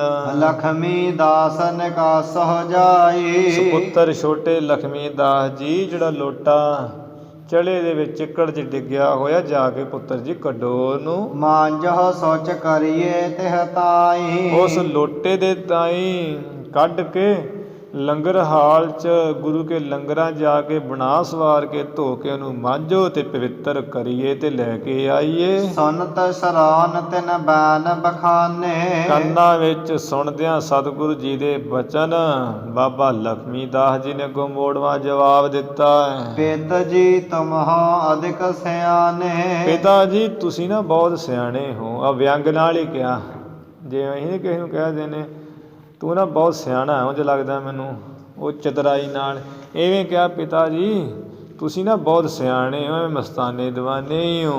ਮੰਦ ਕਾਮ ਹਮ ਪੈ ਕਰਵਾਵੋ, ਜਿਹੜੇ ਮਾੜੇ ਕੰਮ ਨਾ ਮੈਲੇ ਕੰਮ ਨਹੀਂ ਕਰਨ ਵਾਲੇ ਉਹ ਤੁਸੀਂ ਆਪਣੇ ਪੁੱਤਰਾਂ ਤੋਂ ਕਰਵਾਉਂਦੇ, ਤਾਂ ਤੁਸੀਂ ਬਹੁਤ ਸਿਆਣੇ ਹੀ ਹੋ। ਸਭ ਲੋਕਨ ਮਹਿਮਾਨ ਘਟਾਵੋ, ਮਾੜੇ ਮੈਲੇ ਕੰਮ ਸਾਡੇ ਤੋਂ ਕਰਵਾਉਂਦੇ ਹੋ, ਸਾਡੇ ਸਾਰੇ ਲੋਕਾਂ ਵਿੱਚ ਸੰਗਤ ਦੇ ਵਿੱਚ ਸਾਡਾ ਮਾਣ ਘਟਾਉਂਦੇ ਹੋ, ਸਾਡਾ ਸਤਿਕਾਰ ਘਟਾਉਂਦੇ ਹੋ ਵੀ ਪੁੱਤਰ ਕਿਹੋ ਜਿਹੇ ਹੈ। ਇਸ ਪ੍ਰਕਾਰ ਤੁਮਾਰ ਸੁਭਾਉ, ਇਸ ਤਰ੍ਹਾਂ ਦਾ ਜਿਹੜਾ ਨਾ ਪਿਤਾ ਗੁਰੂ ਜੀ ਤੁਹਾਡਾ ਸੁਭਾਅ ਹੀ ਹੈ। ਕਹੋ ਆਪ ਹਮ ਕਰ ਨਾ ਕਾਉ, ਇਹ ਅੱਜ ਦੀ ਥੋੜੀ ਗੱਲ ਹੈ, ਪਹਿਲਾਂ ਤੋਂ ਤੁਹਾਡਾ ਇਹ ਸੁਭਾਅ ਹੀ ਹੈ ਵੀ ਜਿਹੜਾ ਕੰਮ ਨਹੀਂ ਕਰਨ ਵਾਲਾ ਤੁਸੀਂ ਸਾਨੂੰ ਕਹਿਣਾ ਹੁੰਦਾ ਹੈ। ਆਪ ਕਹੀ ਜਾਓ, ਆਪ ਕਹੋ, ਆਹ ਕੋਈ ਕਾਰਨ ਤੇ ਹੈ ਨਹੀਂ, ਮੰਨਣੀ ਤੁਹਾਡੀ ਕੋਈ ਹੈ ਨਹੀਂ, ਤੁਸੀਂ ਕਹਿੰਦੇ ਜਾਓ। ਤਬ ਲੈਣੇ ਦਿਸ ਕਿਰਪਾ ਨਿਧਾਨਾ, ਗੁਰੂ ਮਹਾਰਾਜ ਅੰਦਰ ਅੰਦਰ ਤੇ ਪਰੇਸ਼ਾਨੀ ਹੈ ਵੀ ਪੁੱਤਰ ਮੰਨਦੇ ਕੋਈ ਨਹੀਂ, ਚਲੋ ਨਹੀਂ ਮੰਨਦੇ ਤੇ ਕੋਈ ਗੱਲ ਨਹੀਂ। ਮਹਾਰਾਜ ਚੁੱਪ ਜੀ ਧਾਰਨ ਕਰਕੇ ਫਿਰ ਕਿਰਪਾ ਦੇ ਖਜ਼ਾਨੇ ਸਤਿਗੁਰ ਜੀ ਨੇ ਸ੍ਰੀ ਪਰਮ ਲੈਣਾ ਜੀ ਤਰਫ ਦੇਖਿਆ, ਤੱਕਿਆ ਮਿਹਰ ਦੀ ਦ੍ਰਿਸ਼ਟੀ ਨਾਲ, ਅਵਲੋਕਿਓ ਅਸ ਬਚਨ ਬਖਾਨਾ, ਦੇਖ ਕੇ ਤੇ ਇਸ ਤਰ੍ਹਾਂ ਬਚਨ ਕਿਹਾ। ਮਹਾਭਾਗ ਕਰਦਮ ਕੈ ਮਾਹੀ, ਵੱਡਿਆਂ ਭਾਗਾਂ ਵਾਲੇ ਲੈਣੇ ਪੁਰਖਾ ਚਿੱਕੜ ਦੇ ਵਿੱਚ ਲੋਟਾ ਡਿੱਗਾ ਹੋਇਆ ਹੈ, ਜਾਏ ਨਿਕਾਸ ਸਵਾਛ ਕਰ ਤਾਹੀ, ਬਿਨਾਂ ਦੇਰੀ ਤੋਂ ਜਾ ਕੇ ਚਿੱਕੜ ਵਿੱਚ ਲੋਟੇ ਨੂੰ ਤੁਸੀਂ ਕੱਢ ਲਓ, ਕੱਢ ਕਰਕੇ ਗੁਰੂ ਕੇ ਲੰਗਰਾਂ ਜਾ ਕੇ ਬਣਾ ਸਵਾਰ ਕੇ ਪਵਿੱਤਰ ਕਰਕੇ ਉਸ ਨੂੰ ਲੈ ਆਓ। ਗਰਭ ਮੋਲੇ ਚੀਰ ਸੁਹਾਈ, ਜਦੋਂ ਗੁਰੂ ਸਾਹਿਬ ਜੀ ਨੇ ਭਾਈ ਲਹਿਣਾ ਜੀ ਨੂੰ ਕਿਹਾ ਹੈ, ਕਹਿੰਦੇ ਆ ਕਵੀ ਜੀ ਵੀ ਭਾਈ ਲਹਿਣਾ ਜੀ ਵੀ ਹੁਣ ਮਾਇਆ ਵੱਲੋਂ ਤੇ ਕਮੀ ਨਹੀਂ ਸੀ, ਸਰੀਰ ਉੱਪਰ ਜਿਹੜਾ ਚੋਲਾ ਹੈ ਨਾ ਉਹਨਾਂ ਨੇ ਵੀ ਕੱਪੜੇ ਵਸਤਰ ਬਹੁਤ ਸੋਹਣੇ ਧਾਰਨ ਕੀਤੇ ਹੋਏ ਸੀ, ਪਾਏ ਹੋਏ ਸੀ। ਸੁਨ ਆਏ ਸਨਹ ਦੇਰ ਲਗਾਈ, ਪਰ ਗੁਰੂ ਜੀ ਦੀ ਆਗਿਆ ਸੁਣੀ ਹੈ, ਕੋਈ ਦੇਰੀ ਨਹੀਂ ਲਾਈ ਹੈ। ਕੂਦ ਪਰਿਓ ਕਰਦਮ ਕੇ ਮਾਹੀ, ਧੰਨ ਗੁਰੂ ਨਾਨਕ ਕਹਿ ਕੇ ਕੁੱਦ ਪਏ ਛਾਲ ਮਾਰ ਦਿੱਤੀ ਹੈ ਚਿੱਕੜ ਦੇ ਵਿੱਚ ਹੀ। ਆਇਸ ਅਨਸਾਰੀ ਪ੍ਰਣ ਜਾਹੀ, ਜਿਨ੍ਹਾਂ ਨੇ ਪ੍ਰਾਣੀ ਕੀਤਾ ਹੋਇਆ ਵੀ ਗੁਰੂ ਦੀ ਆਗਿਆ ਅਨੁਸਾਰ ਹੀ ਰਹਿਣਾ, ਮਰ ਜਾਈਏ ਜੀਂਦੇ ਰਹੀਏ। ਜਬ ਹਮ ਸ਼ਰਨ ਪ੍ਰਭੂ ਕੀ ਆਈ, ਰਾਖ ਪ੍ਰਭੂ ਭਾਵੇਂ ਮਾਰ, ਵੀ ਸ਼ਰਨ ਹੀ ਆ ਗਏ ਆ ਤੇ ਫਿਰ ਜਦੋਂ ਚਾਕਰੀ ਕਰ ਲਈ ਆਪਣੇ ਮਾਲਕ ਦੀ, ਫਿਰ ਨਖਰਾ ਕੀ, ਨੌਕਰੀ ਕੀ ਤੇ ਨਖਰਾ ਕੀ, ਸੇਵਕੀ ਕੀ ਤੇ ਝਗੜਾ ਕੀ, ਇਹ ਕਾਹਦਾ ਝਗੜਾ ਕਰਨਾ ਜਦੋਂ ਗੁਰੂ ਨੂੰ ਸਮਰਪਣ ਹੀ ਕਰ ਦਿੱਤਾ। ਜਿਨ੍ਹਾਂ ਨੇ ਪ੍ਰਾਣੀ ਕੀਤਾ ਇਹ ਪ੍ਰਤੱਗਿਆ ਨਿਯਮ ਹੀ ਕੀਤਾ, ਹਮੇਸ਼ਾ ਗੁਰੂ ਜੀ ਦੇ ਅਨੁਸਾਰ ਹੀ ਹੈ, ਕੁਝ ਨਹੀਂ ਦੇਖਿਆ ਵੀ ਕੱਪੜੇ ਚੰਗੇ ਪਾਏ ਹੈ, ਸੋਹਣੇ ਹੈ, ਮੁੱਲ ਵਾਲੇ ਹੈ, ਛਾਲ ਹੀ ਮਾਰ ਦਿੱਤੀ ਹੈ ਚਿੱਕੜ ਦੇ ਵਿੱਚ। ਬਾਸਨ ਕੋ ਨਿਕਾਸ ਲੈ ਆਵਾ, ਲੋਟੇ ਨੂੰ ਚਿੱਕੜ ਵਿੱਚੋਂ ਕੱਢ ਕੇ ਬਾਹਰ ਲੈ ਆਏ ਹੈ। ਮਾਂਜ ਪਖਾਰਿਓ ਭਲੋ ਬਣਾਵਾ, ਬਣਾ ਸਵਾਰ ਕੇ ਲੰਗਰਾਂ ਵਿੱਚ ਜਾ ਕੇ ਲੋਟੇ ਨੂੰ ਮਾਂਜਿਆ ਹੈ, ਧੋਤਾ ਹੈ, ਬੜਾ ਸੋਹਣਾ ਜਿਹਾ ਸੁਕਾ ਲਿਆ ਹੈ। ਪੰਕ ਸੰਗ ਪਟ ਭਏ ਮਲੀਨਾ, ਚਿੱਕੜ ਦੇ ਨਾਲ ਸਾਰੇ ਗਲ ਪਾਏ ਹੋਏ ਵਸਤਰ ਦੇ ਮੈਲੇ ਹੋ ਗਏ ਹੈ। ਅੰਗ ਨ ਲੱਗਿਓ ਜਾਤ ਨਹ ਚੀਨਾ, ਜਿਹੜੇ ਹੈ ਨਾ ਅੰਗਣ ਲੱਗਿਓ, ਇਕੱਠਾ ਪਾਠ ਕਰ ਲੈਣਾ ਵੀ ਅੰਗਣ ਲੱਗਿਓ, ਅੰਗਾਂ ਨੂੰ ਚਿੱਕੜ ਲੱਗਿਆ ਹੋਇਆ ਤੇ ਭਾਈ ਲਹਿਣਾ ਜੀ ਤੇ ਜਾਣੇ ਨਹੀਂ ਜਾਂਦੇ, ਸਾਰੇ ਇੱਕ ਬਸਤਰ ਹੀ ਲਿਬੜ ਗਏ, ਸਾਰਾ ਸਰੀਰ ਹੀ ਭਰ ਗਿਆ ਚਿੱਕੜ ਨਾਲ। ਜਾਵੇਂ ਵੀ ਗੁਰੂ ਦੀ ਕਲਾ ਅੰਗ ਨਾ ਲੱਗਿਓ ਜਾਤ ਨਾ ਚੀਨਾ, ਵੀ ਅੰਗ ਨੂੰ ਉਹ ਚਿੱਕੜ ਲੱਗਿਆ ਨਹੀਂ ਹੈ, ਅੰਗ ਨੂੰ ਲੱਗਿਆ ਜਾਣਿਆ ਨਹੀਂ ਜਾਂਦਾ ਚਿੱਕੜ ਗੁਰੂ ਦੀ ਕਲਾ ਕਰਕੇ। ਦੂਸਰਾ ਅਰਥ ਇਹ ਸਰਬ ਬਿਲੋਕ ਬਿਸਮਤਾ ਠਾਨੀ, ਸਾਰੀ ਸੰਗਤ ਨੇ ਵੇਖ ਕੇ ਬੜੀ ਅਚਰਜਤਾ ਧਾਰੀ ਹੈ। ਉਂਝ ਮੁੱਖ ਅਰਥ ਇਹੋ ਹੀ ਹੈ ਵੀ ਅੰਗ ਨਾ ਲੱਗਿਓ ਜਾਤ ਨਾ ਚੀਨਾ, ਵੀ ਅੰਗਣ ਲੱਗਿਓ, ਇਹ ਮੁੱਖ ਅਰਥ ਹੈ ਵੀ ਅੰਗਾਂ ਨੂੰ ਚਿੱਕੜ ਇੰਨਾ ਲੱਗ ਗਿਆ ਵੀ ਜਾਣੇ ਨਹੀਂ ਜਾਂਦੇ, ਪਛਾਣੇ ਨਹੀਂ ਜਾਂਦੇ। ਸਾਰੀ ਸੰਗਤ ਵੇਖ ਕੇ ਬਹੁਤ ਅਚਰਜਤਾ ਹੀ ਮੰਨੀ ਹੋਈ ਕੀ ਧਾਰਨ ਕੀਤੀ। ਧੰਨ ਧੰਨ ਕਹਿ ਕੇਤਕ ਬਾਣੀ, ਕੁਝ ਕੁ ਤੇ ਹੀ ਬਚਨ ਕਹਿਣ ਲੱਗੇ, ਭਾਈ ਲਹਿਣਾ ਤੂੰ ਧੰਨ ਹੈ, ਗੁਰੂ ਨਾਨਕ ਮਹਾਰਾਜ ਤੁਸੀਂ ਧੰਨ ਹੋ, ਧੰਨ ਹੋ ਤੁਸੀਂ, ਧੰਨ ਹੈ ਤੁਹਾਡੇ ਸੇਵਕ। ਗੁਰ ਸਿੱਖੀ ਤਿੱਖੀ ਅਸਹੂ ਤੇ, ਜਿਹੜੀ ਗੁਰੂ ਦੀ ਸਿੱਖੀ ਹੈ ਤੇ ਕਿਰਪਾਨ ਨਾਲ ਵੀ ਤਿੱਖੀ ਹੈ, ਕਿਉਂਕਿ ਜਿਹੜਾ ਤਾਂ ਹੀ ਮਾਰੇ ਕਹਿੰਦੇ ਖੰਨੇ ਹੋ ਤਿੱਖੀ ਵਾਲ ਹੋ ਨਿੱਕੀ, ਵੀ ਖੰਡੇ ਨਾਲੋਂ ਤਿੱਖੀ ਕਿਉਂ ਹੈ? ਖੰਡੇ ਦੀ ਧਾਰ ਉੱਪਰ ਮੱਛਰ ਬਹਿ ਜਾਂਦਾ, ਅਸੀਂ ਉਂਗਲੀ ਆਪਾਂ ਰੱਖਦੇ ਤੇ ਟਿਕ ਜਾਂਦੀ ਉਹਦੇ 'ਤੇ, ਉਸੇ ਵੇਲੇ ਨਹੀਂ ਵੱਢੀ ਜਾਂਦੀ ਜਿੰਨਾ ਚਿਰ ਅਸੀਂ ਉਂਗਲ ਗਾਂਹ ਪਿਛਾਂਹ ਨਹੀਂ ਕਰਾਂਗੇ। ਗੁਰੂ ਦੀ ਸਿੱਖੀ ਖੰਡੇ ਦੀ ਧਾਰ ਨਾਲੋਂ ਤਿੱਖੀ ਹੈ, ਇਹਦੇ 'ਤੇ ਚੜ੍ਹਨਾ ਹੀ ਬੜਾ ਔਖਾ ਹੈ, ਤੇ ਉਂਗਲਾਂ ਨਹੀਂ ਰੱਖੀਆਂ ਜਾਂਦੀਆਂ, ਨਾ ਪੈਰ ਰੱਖੇ ਜਾਂਦੇ ਗੁਰੂ ਦੀ ਸਿੱਖੀ 'ਤੇ। ਇੱਥੇ ਤੇ ਬਹੁਤ ਬਰੀਕ ਹੈ ਗੁਰੂ ਕੀ ਸਿੱਖੀ, ਵਾਲੋਂ ਨਿੱਕੀ, ਵਾਲ ਤੋਂ ਨਿੱਕੀ ਹੈ। ਕਿਸੇ ਨੇ ਪੁੱਛਿਆ ਮਹਾਰਾਜ ਜੀ ਵਾਲ ਤੋਂ ਨਿੱਕੀ ਕਿਉਂ ਸਿੱਖੀ? ਮਹਾਰਾਜ ਕਹਿੰਦੇ ਭਾਈ ਕੇਸ ਦੇ ਉੱਪਰ ਵੀ ਨਾ ਜਿਹੜਾ ਕੀੜੀ ਤੁਰ ਪੈਂਦੀ ਹੈ, ਪਰ ਗੁਰੂ ਦੀ ਸਿੱਖੀ ਦੇ ਤੁਰਨਾ ਬੜਾ ਔਖਾ। ਤਾਂ ਹੀ ਸਤਿਗੁਰ ਜੀ ਦੀ ਹਜ਼ੂਰੀ ਵਿੱਚ ਜਿਹੜੇ ਆਉਂਦੇ ਰਹੇ ਉਹਨੂੰ ਇਹ ਕਹਿੰਦੇ ਰਹੇ, ਭਾਈ ਜਿੱਥੇ ਤੂੰ ਮੰਨਦਾ ਉਹਨੂੰ ਹੀ ਮੰਨ, ਸਿੱਖੀ ਕਮਾਉਣੀ ਬੜੀ ਔਖੀ ਹੈ। ਵਾਲੋਂ ਨਿੱਕੀ ਆਖੀ ਹੈ, ਵਾਲ ਤੋਂ ਨਿੱਕੀ ਹੈ, ਖੰਡੀ ਦੀ ਧਾਰ ਤੋਂ ਤਿੱਖੀ ਹੈ, ਖੰਨਿਓ ਤਿੱਖੀ ਬਹੁਤ ਪੀਣੀ, ਉਸ ਉੱਪਰ ਹੈ ਮਾਰਗ ਮੇਰਾ। ਬਾਬਾ ਫਰੀਦ ਜੀ ਕਹਿੰਦੇ ਖੰਡੇ ਨੇ ਧਾਰ ਨਾਲ ਤਿੱਖੀ ਹੈ, ਬਹੁਤ ਭੀੜੀ ਗਲੀ ਹੈ ਸਿੱਖੀ ਦੀ, ਪਰਮਾਤਮਾ ਦੇ ਦਰ ਦੀ ਕਮਾਈ ਕਰਨੀ, ਅਤੇ ਉਸ ਉੱਪਰ ਹੈ ਸਾਡਾ ਮਾਰਗ, ਜਿਹੜਾ ਭੀੜਾ ਬੜਾ ਥਾਂ ਲੰਘਣਾ ਬੜਾ ਔਖਾ ਹੈ, ਉਹ ਮਾਰਗ ਦੇ ਅਸੀਂ ਪਏ ਹੋਏ ਹਾਂ। ਇਸ ਤਰ੍ਹਾਂ ਫਰੀਦਾ ਦਰ ਦਰਵੇਸੀ ਗਾਖੜੀ, ਚੱਲਾਂ ਦੁਨੀਆ ਭੱਤ। ਇਹ ਫਰੀਦਾ ਜਿਹੜੀ ਰੱਬ ਦੇ ਘਰ ਦੀ ਦਰਵੇਸ਼ੀ ਕਰਨੀ ਗਾਖੜੀ ਕਈ ਬੜੀ ਔਖੀ ਹੈ, ਬਹੁਤ ਇਹਦੇ ਵਿੱਚ ਕਸ਼ਟ ਆਉਂਦੇ ਹੈ। ਚੱਲਾਂ ਦੁਨੀਆ ਭੱਤ, ਫਰੀਦ ਸਾਹਿਬ ਜੀ ਵੇਖ ਕੇ ਉਹ ਖਰਬੂਜੇ ਖਾਣ ਦੀ ਚਾਹਨਾ ਹੋਈ ਅਤੇ ਮਨ 'ਚ ਆ ਗਏ ਵੀ ਮੈਂ ਵੀ ਖਰਬੂਜੇ ਬੀਜ ਲਵਾਂ। ਫਿਰ ਕਹਿੰਦੇ ਫਰੀਦਾ ਦਰ ਦਰਵੇਸ਼ੀ ਗਾਖੜੀ, ਇਹ ਫਰੀਦਾ ਜਿਹੜੀ ਦਰਵੇਸ਼ੀ ਕਰਨੀ ਤਾਂ ਬੜੀ ਔਖੀ ਹੈ, ਅਤੇ ਤੂੰ ਚੱਲਣਾ ਚਾਹੁੰਦਾ ਦੁਨੀਆ ਦੀ ਤਰ੍ਹਾਂ, ਵੀ ਜਿਵੇਂ ਲੋਕ ਖੇਤੀਆਂ ਕਰਦੇ ਆ, ਆਪਣੀ ਫਸਲ ਬੀਜਦੇ ਚੰਗਾ ਚੋਖਾ ਘਰੇ ਘਰੇ ਖਾਈ ਜਾਂਦੇ, ਅਤੇ ਤੂੰ ਵੀ ਚਾਹੁੰਦਾ ਵੀ ਮੈਂ ਵੀ ਖੇਤੀ ਕਰ ਲਵਾਂ ਅਤੇ ਘਰੇ ਬਹਿ ਕੇ ਖਰਬੂਜੇ ਖਾਵਾਂ। ਆਂਦੇ ਐਵੇਂ ਨਾ ਕਰ, ਬੰਨ ਉਠਾਈ ਪੋਟਲੀ ਕਿੱਥੇ ਮੰਜਾਂ ਘੱਤ। ਆ ਜਿਹੜੀ ਦਰਵੇਸ਼ੀ ਦੀ ਪੋਟਲੀ ਬੰਨ੍ਹ ਕੇ ਚੁੱਕੀ ਹੋਈ ਸਿਰ 'ਤੇ, ਲੋਕਾਂ ਵਿੱਚ ਫਰੀਦ ਫਰੀਦ ਦਰਵੇਸ਼ ਖਵਾਉਣਾ ਹੈ, ਸਾਧੂ ਸੰਤ ਖਵਾਉਣਾ, ਫੱਕਰ ਖਵਾਉਣਾ, ਕਿੱਥੇ ਮੰਜਾਂ ਘੱਤ। ਹੁਣ ਤੂੰ ਕਿੱਥੇ ਜਾਣਾ ਚਾਹੁੰਦਾ ਵਾ? ਹੁਣ ਤੂੰ ਕਿਹੜੀ ਖੇਤੀ ਕਰਨੀ ਚਾਹੁੰਦਾ? ਪਹਿਲਾਂ ਮਾਰਗ ਫੜ ਲਿਆ ਹੈ ਧਰਮ ਦਾ, ਹੁਣ ਤੂੰ ਚਾਹੁੰਦਾ ਮੈਂ ਖੇਤੀ ਕਰ ਲਾਂ ਕਿਸਾਨਾਂ ਵਾਂਗੂ, ਅਤੇ ਮੈਂ ਵੀ ਜਿਹੜਾ ਉਹ ਜ਼ਿਮੀਂਦਾਰ ਵਾਂਗੂ ਚੰਗੇ ਖਰਬੂਜੇ ਖਾਊਂਗਾ। ਇੱਧਰ ਨਾਲ ਤੂੰ ਜਾ, ਜਿੱਥੇ ਹੁਣ ਤੂੰ ਲੱਗਾ ਇੱਧਰ ਹੀ ਲੱਗਾ ਰਹਿ, ਆਪਣੇ ਖੁਦਾ ਨੂੰ ਪਾਉਣ ਦੀ ਚਾਹਨਾ ਵਿੱਚ ਲੱਗਾ ਇੱਧਰ ਹੀ ਲੱਗਾ ਰਹੇ, ਸੰਸਾਰੀ ਹੁਣ ਪਾਸੇ ਵੱਲ ਨਾ ਤੂੰ ਮੁੜ ਕੇ ਆ। ਇਹ ਤਾਂ ਹੀ ਸਤਿਗੁਰੂ ਜੀ ਕਹਿ ਰਹੇ ਹੈ। ਭਾਈ ਗੁਰੂ ਅਮਰਦਾਸ ਮਹਾਰਾਜ ਵੀ ਕਹਿੰਦੇ ਹੈ, ਭਗਤਾਂ ਕੀ ਚਾਲ ਨਿਰਾਲੀ, ਚਾਲਾ ਨਿਰਾਲੀ ਭਗਤਾ ਹਕੇਰੀ, ਬਿਖਮ ਮਾਰਗ ਚੱਲਣਾ, ਲੱਭ ਲੋਭ ਅਹੰਕਾਰ ਤਜ ਤ੍ਰਿਸ਼ਣਾ, ਬਹੁਤ ਨਾਹੀ ਬੋਲਣਾ, ਖੰਨਿਓ ਤਿੱਖੀ ਵਾਲੋਂ ਨਿੱਕੀ ਏਤ ਮਾਰਗ ਜਾਣਾ, ਗੁਰ ਪ੍ਰਸਾਦੀ ਜਿਨੀ ਆਪ ਤਜਿਆ ਹਰ ਵਾਸਨਾ ਸਮਾਣੀ, ਕਹਿ ਨਾਨਕ ਚਾਲ ਭਗਤਾ ਜੁਗੋ ਜੁਗ ਨਿਰਾਲੀ। ਭਗਤਾਂ ਦੀ ਚਾਲ ਬੜੀ ਵੱਖਰੀ ਹੈ ਦੁਨੀਆ ਨੂੰ, ਉਹ ਤੇ ਰੰਗ ਹੱਸ ਹੈ, ਰੰਗ ਰੋਬ ਹੈ, ਚੁੱਪ ਭੀ ਕਰ ਜਾਹੇ। ਉਹਦੇ ਰੰਗ ਵਿੱਚ ਹੀ, ਰੱਬ ਦੇ ਰੰਗ ਵਿੱਚ ਹੀ ਹੱਸਦੇ ਹੈ, ਰੱਬ ਦੇ ਰੰਗ ਵਿੱਚ ਹੀ ਉਹ ਰੋਣ ਲੱਗ ਪੈਂਦੇ ਰੱਬ ਦੇ ਭਗਤ, ਅਤੇ ਕਦੀ ਕਦੀ ਉਹ ਚੁੱਪ ਕਰ ਜਾਂਦੇ ਹੈ। ਇਵੇਂ ਇਹ ਮਾਰਗ ਬੜਾ ਵੱਖਰਾ ਹੈ। ਸੰਸਾਰ ਦਾ ਮਾਰਗ ਇਵੇਂ ਤੁਸੀਂ ਸਮਝ ਲਓ, ਦ੍ਰਿਸ਼ਟਾਂਤ ਤੌਰ 'ਤੇ ਵੀ ਸੰਸਾਰੀ ਦਾ ਅਤੇ ਭਗਤ ਦਾ ਕਿੰਨਾ ਫਰਕ ਹੈ। ਜਿਵੇਂ ਭਗਤ ਨੇ ਜਾਣਾ ਚੜ੍ਹਦੇ ਵੱਲ, ਸੰਸਾਰੀ ਨੇ ਜਾਣਾ ਲਹਿੰਦੇ ਵੱਲ, ਇੰਨਾ ਫਰਕ ਹੈ। ਹੁਣ ਅੱਜ ਜਦੋਂ ਜਿਹਦੇ ਕੋਨੇ ਦੀ ਦਿਸ਼ਾ ਵੱਲ ਜਾਈਏ ਤਾਂ ਥੋੜ੍ਹਾ ਥੋੜ੍ਹਾ ਮੇਲ ਹੁੰਦਾ ਖਹਿੰਦਾ ਜਾ ਕੇ ਦੂਰ ਹੋ ਜੂ, ਪਰ ਜਿਹਨੇ ਹੁਣ ਲਹਿੰਦੇ ਵੱਲ ਜਾਣਾ, ਇੱਕ ਨੇ ਚੜ੍ਹਦੇ ਵੱਲ ਜਾਣਾ, ਉਹਨਾਂ ਦਾ ਤਾਂ ਫਰਕ ਹੀ ਬਹੁਤ ਪੈ ਜਾਂਦਾ। ਅਤੇ ਭਗਤ ਦਾ ਕੰਮ ਕੀ ਆ? ਆਕਾਸ਼ ਨੂੰ ਚੜ੍ਹਨਾ, ਰੱਬ ਨੂੰ ਪਾਉਣ ਵਾਸਤੇ। ਸੰਸਾਰੀ ਦਾ ਕੰਮ ਕੀ? ਧਰਤੀ ਵਿੱਚ ਧੱਸਦੇ ਜਾਣਾ, ਠਾਂ ਠਾਂ ਇੰਨੀਆਂ ਪੁੱਟੀ ਜਾਣੀਆਂ ਦਵਾ ਦਵਾ। ਇਵੇਂ ਫਰਕ ਹੈ ਭਗਤਾਂ ਦਾ।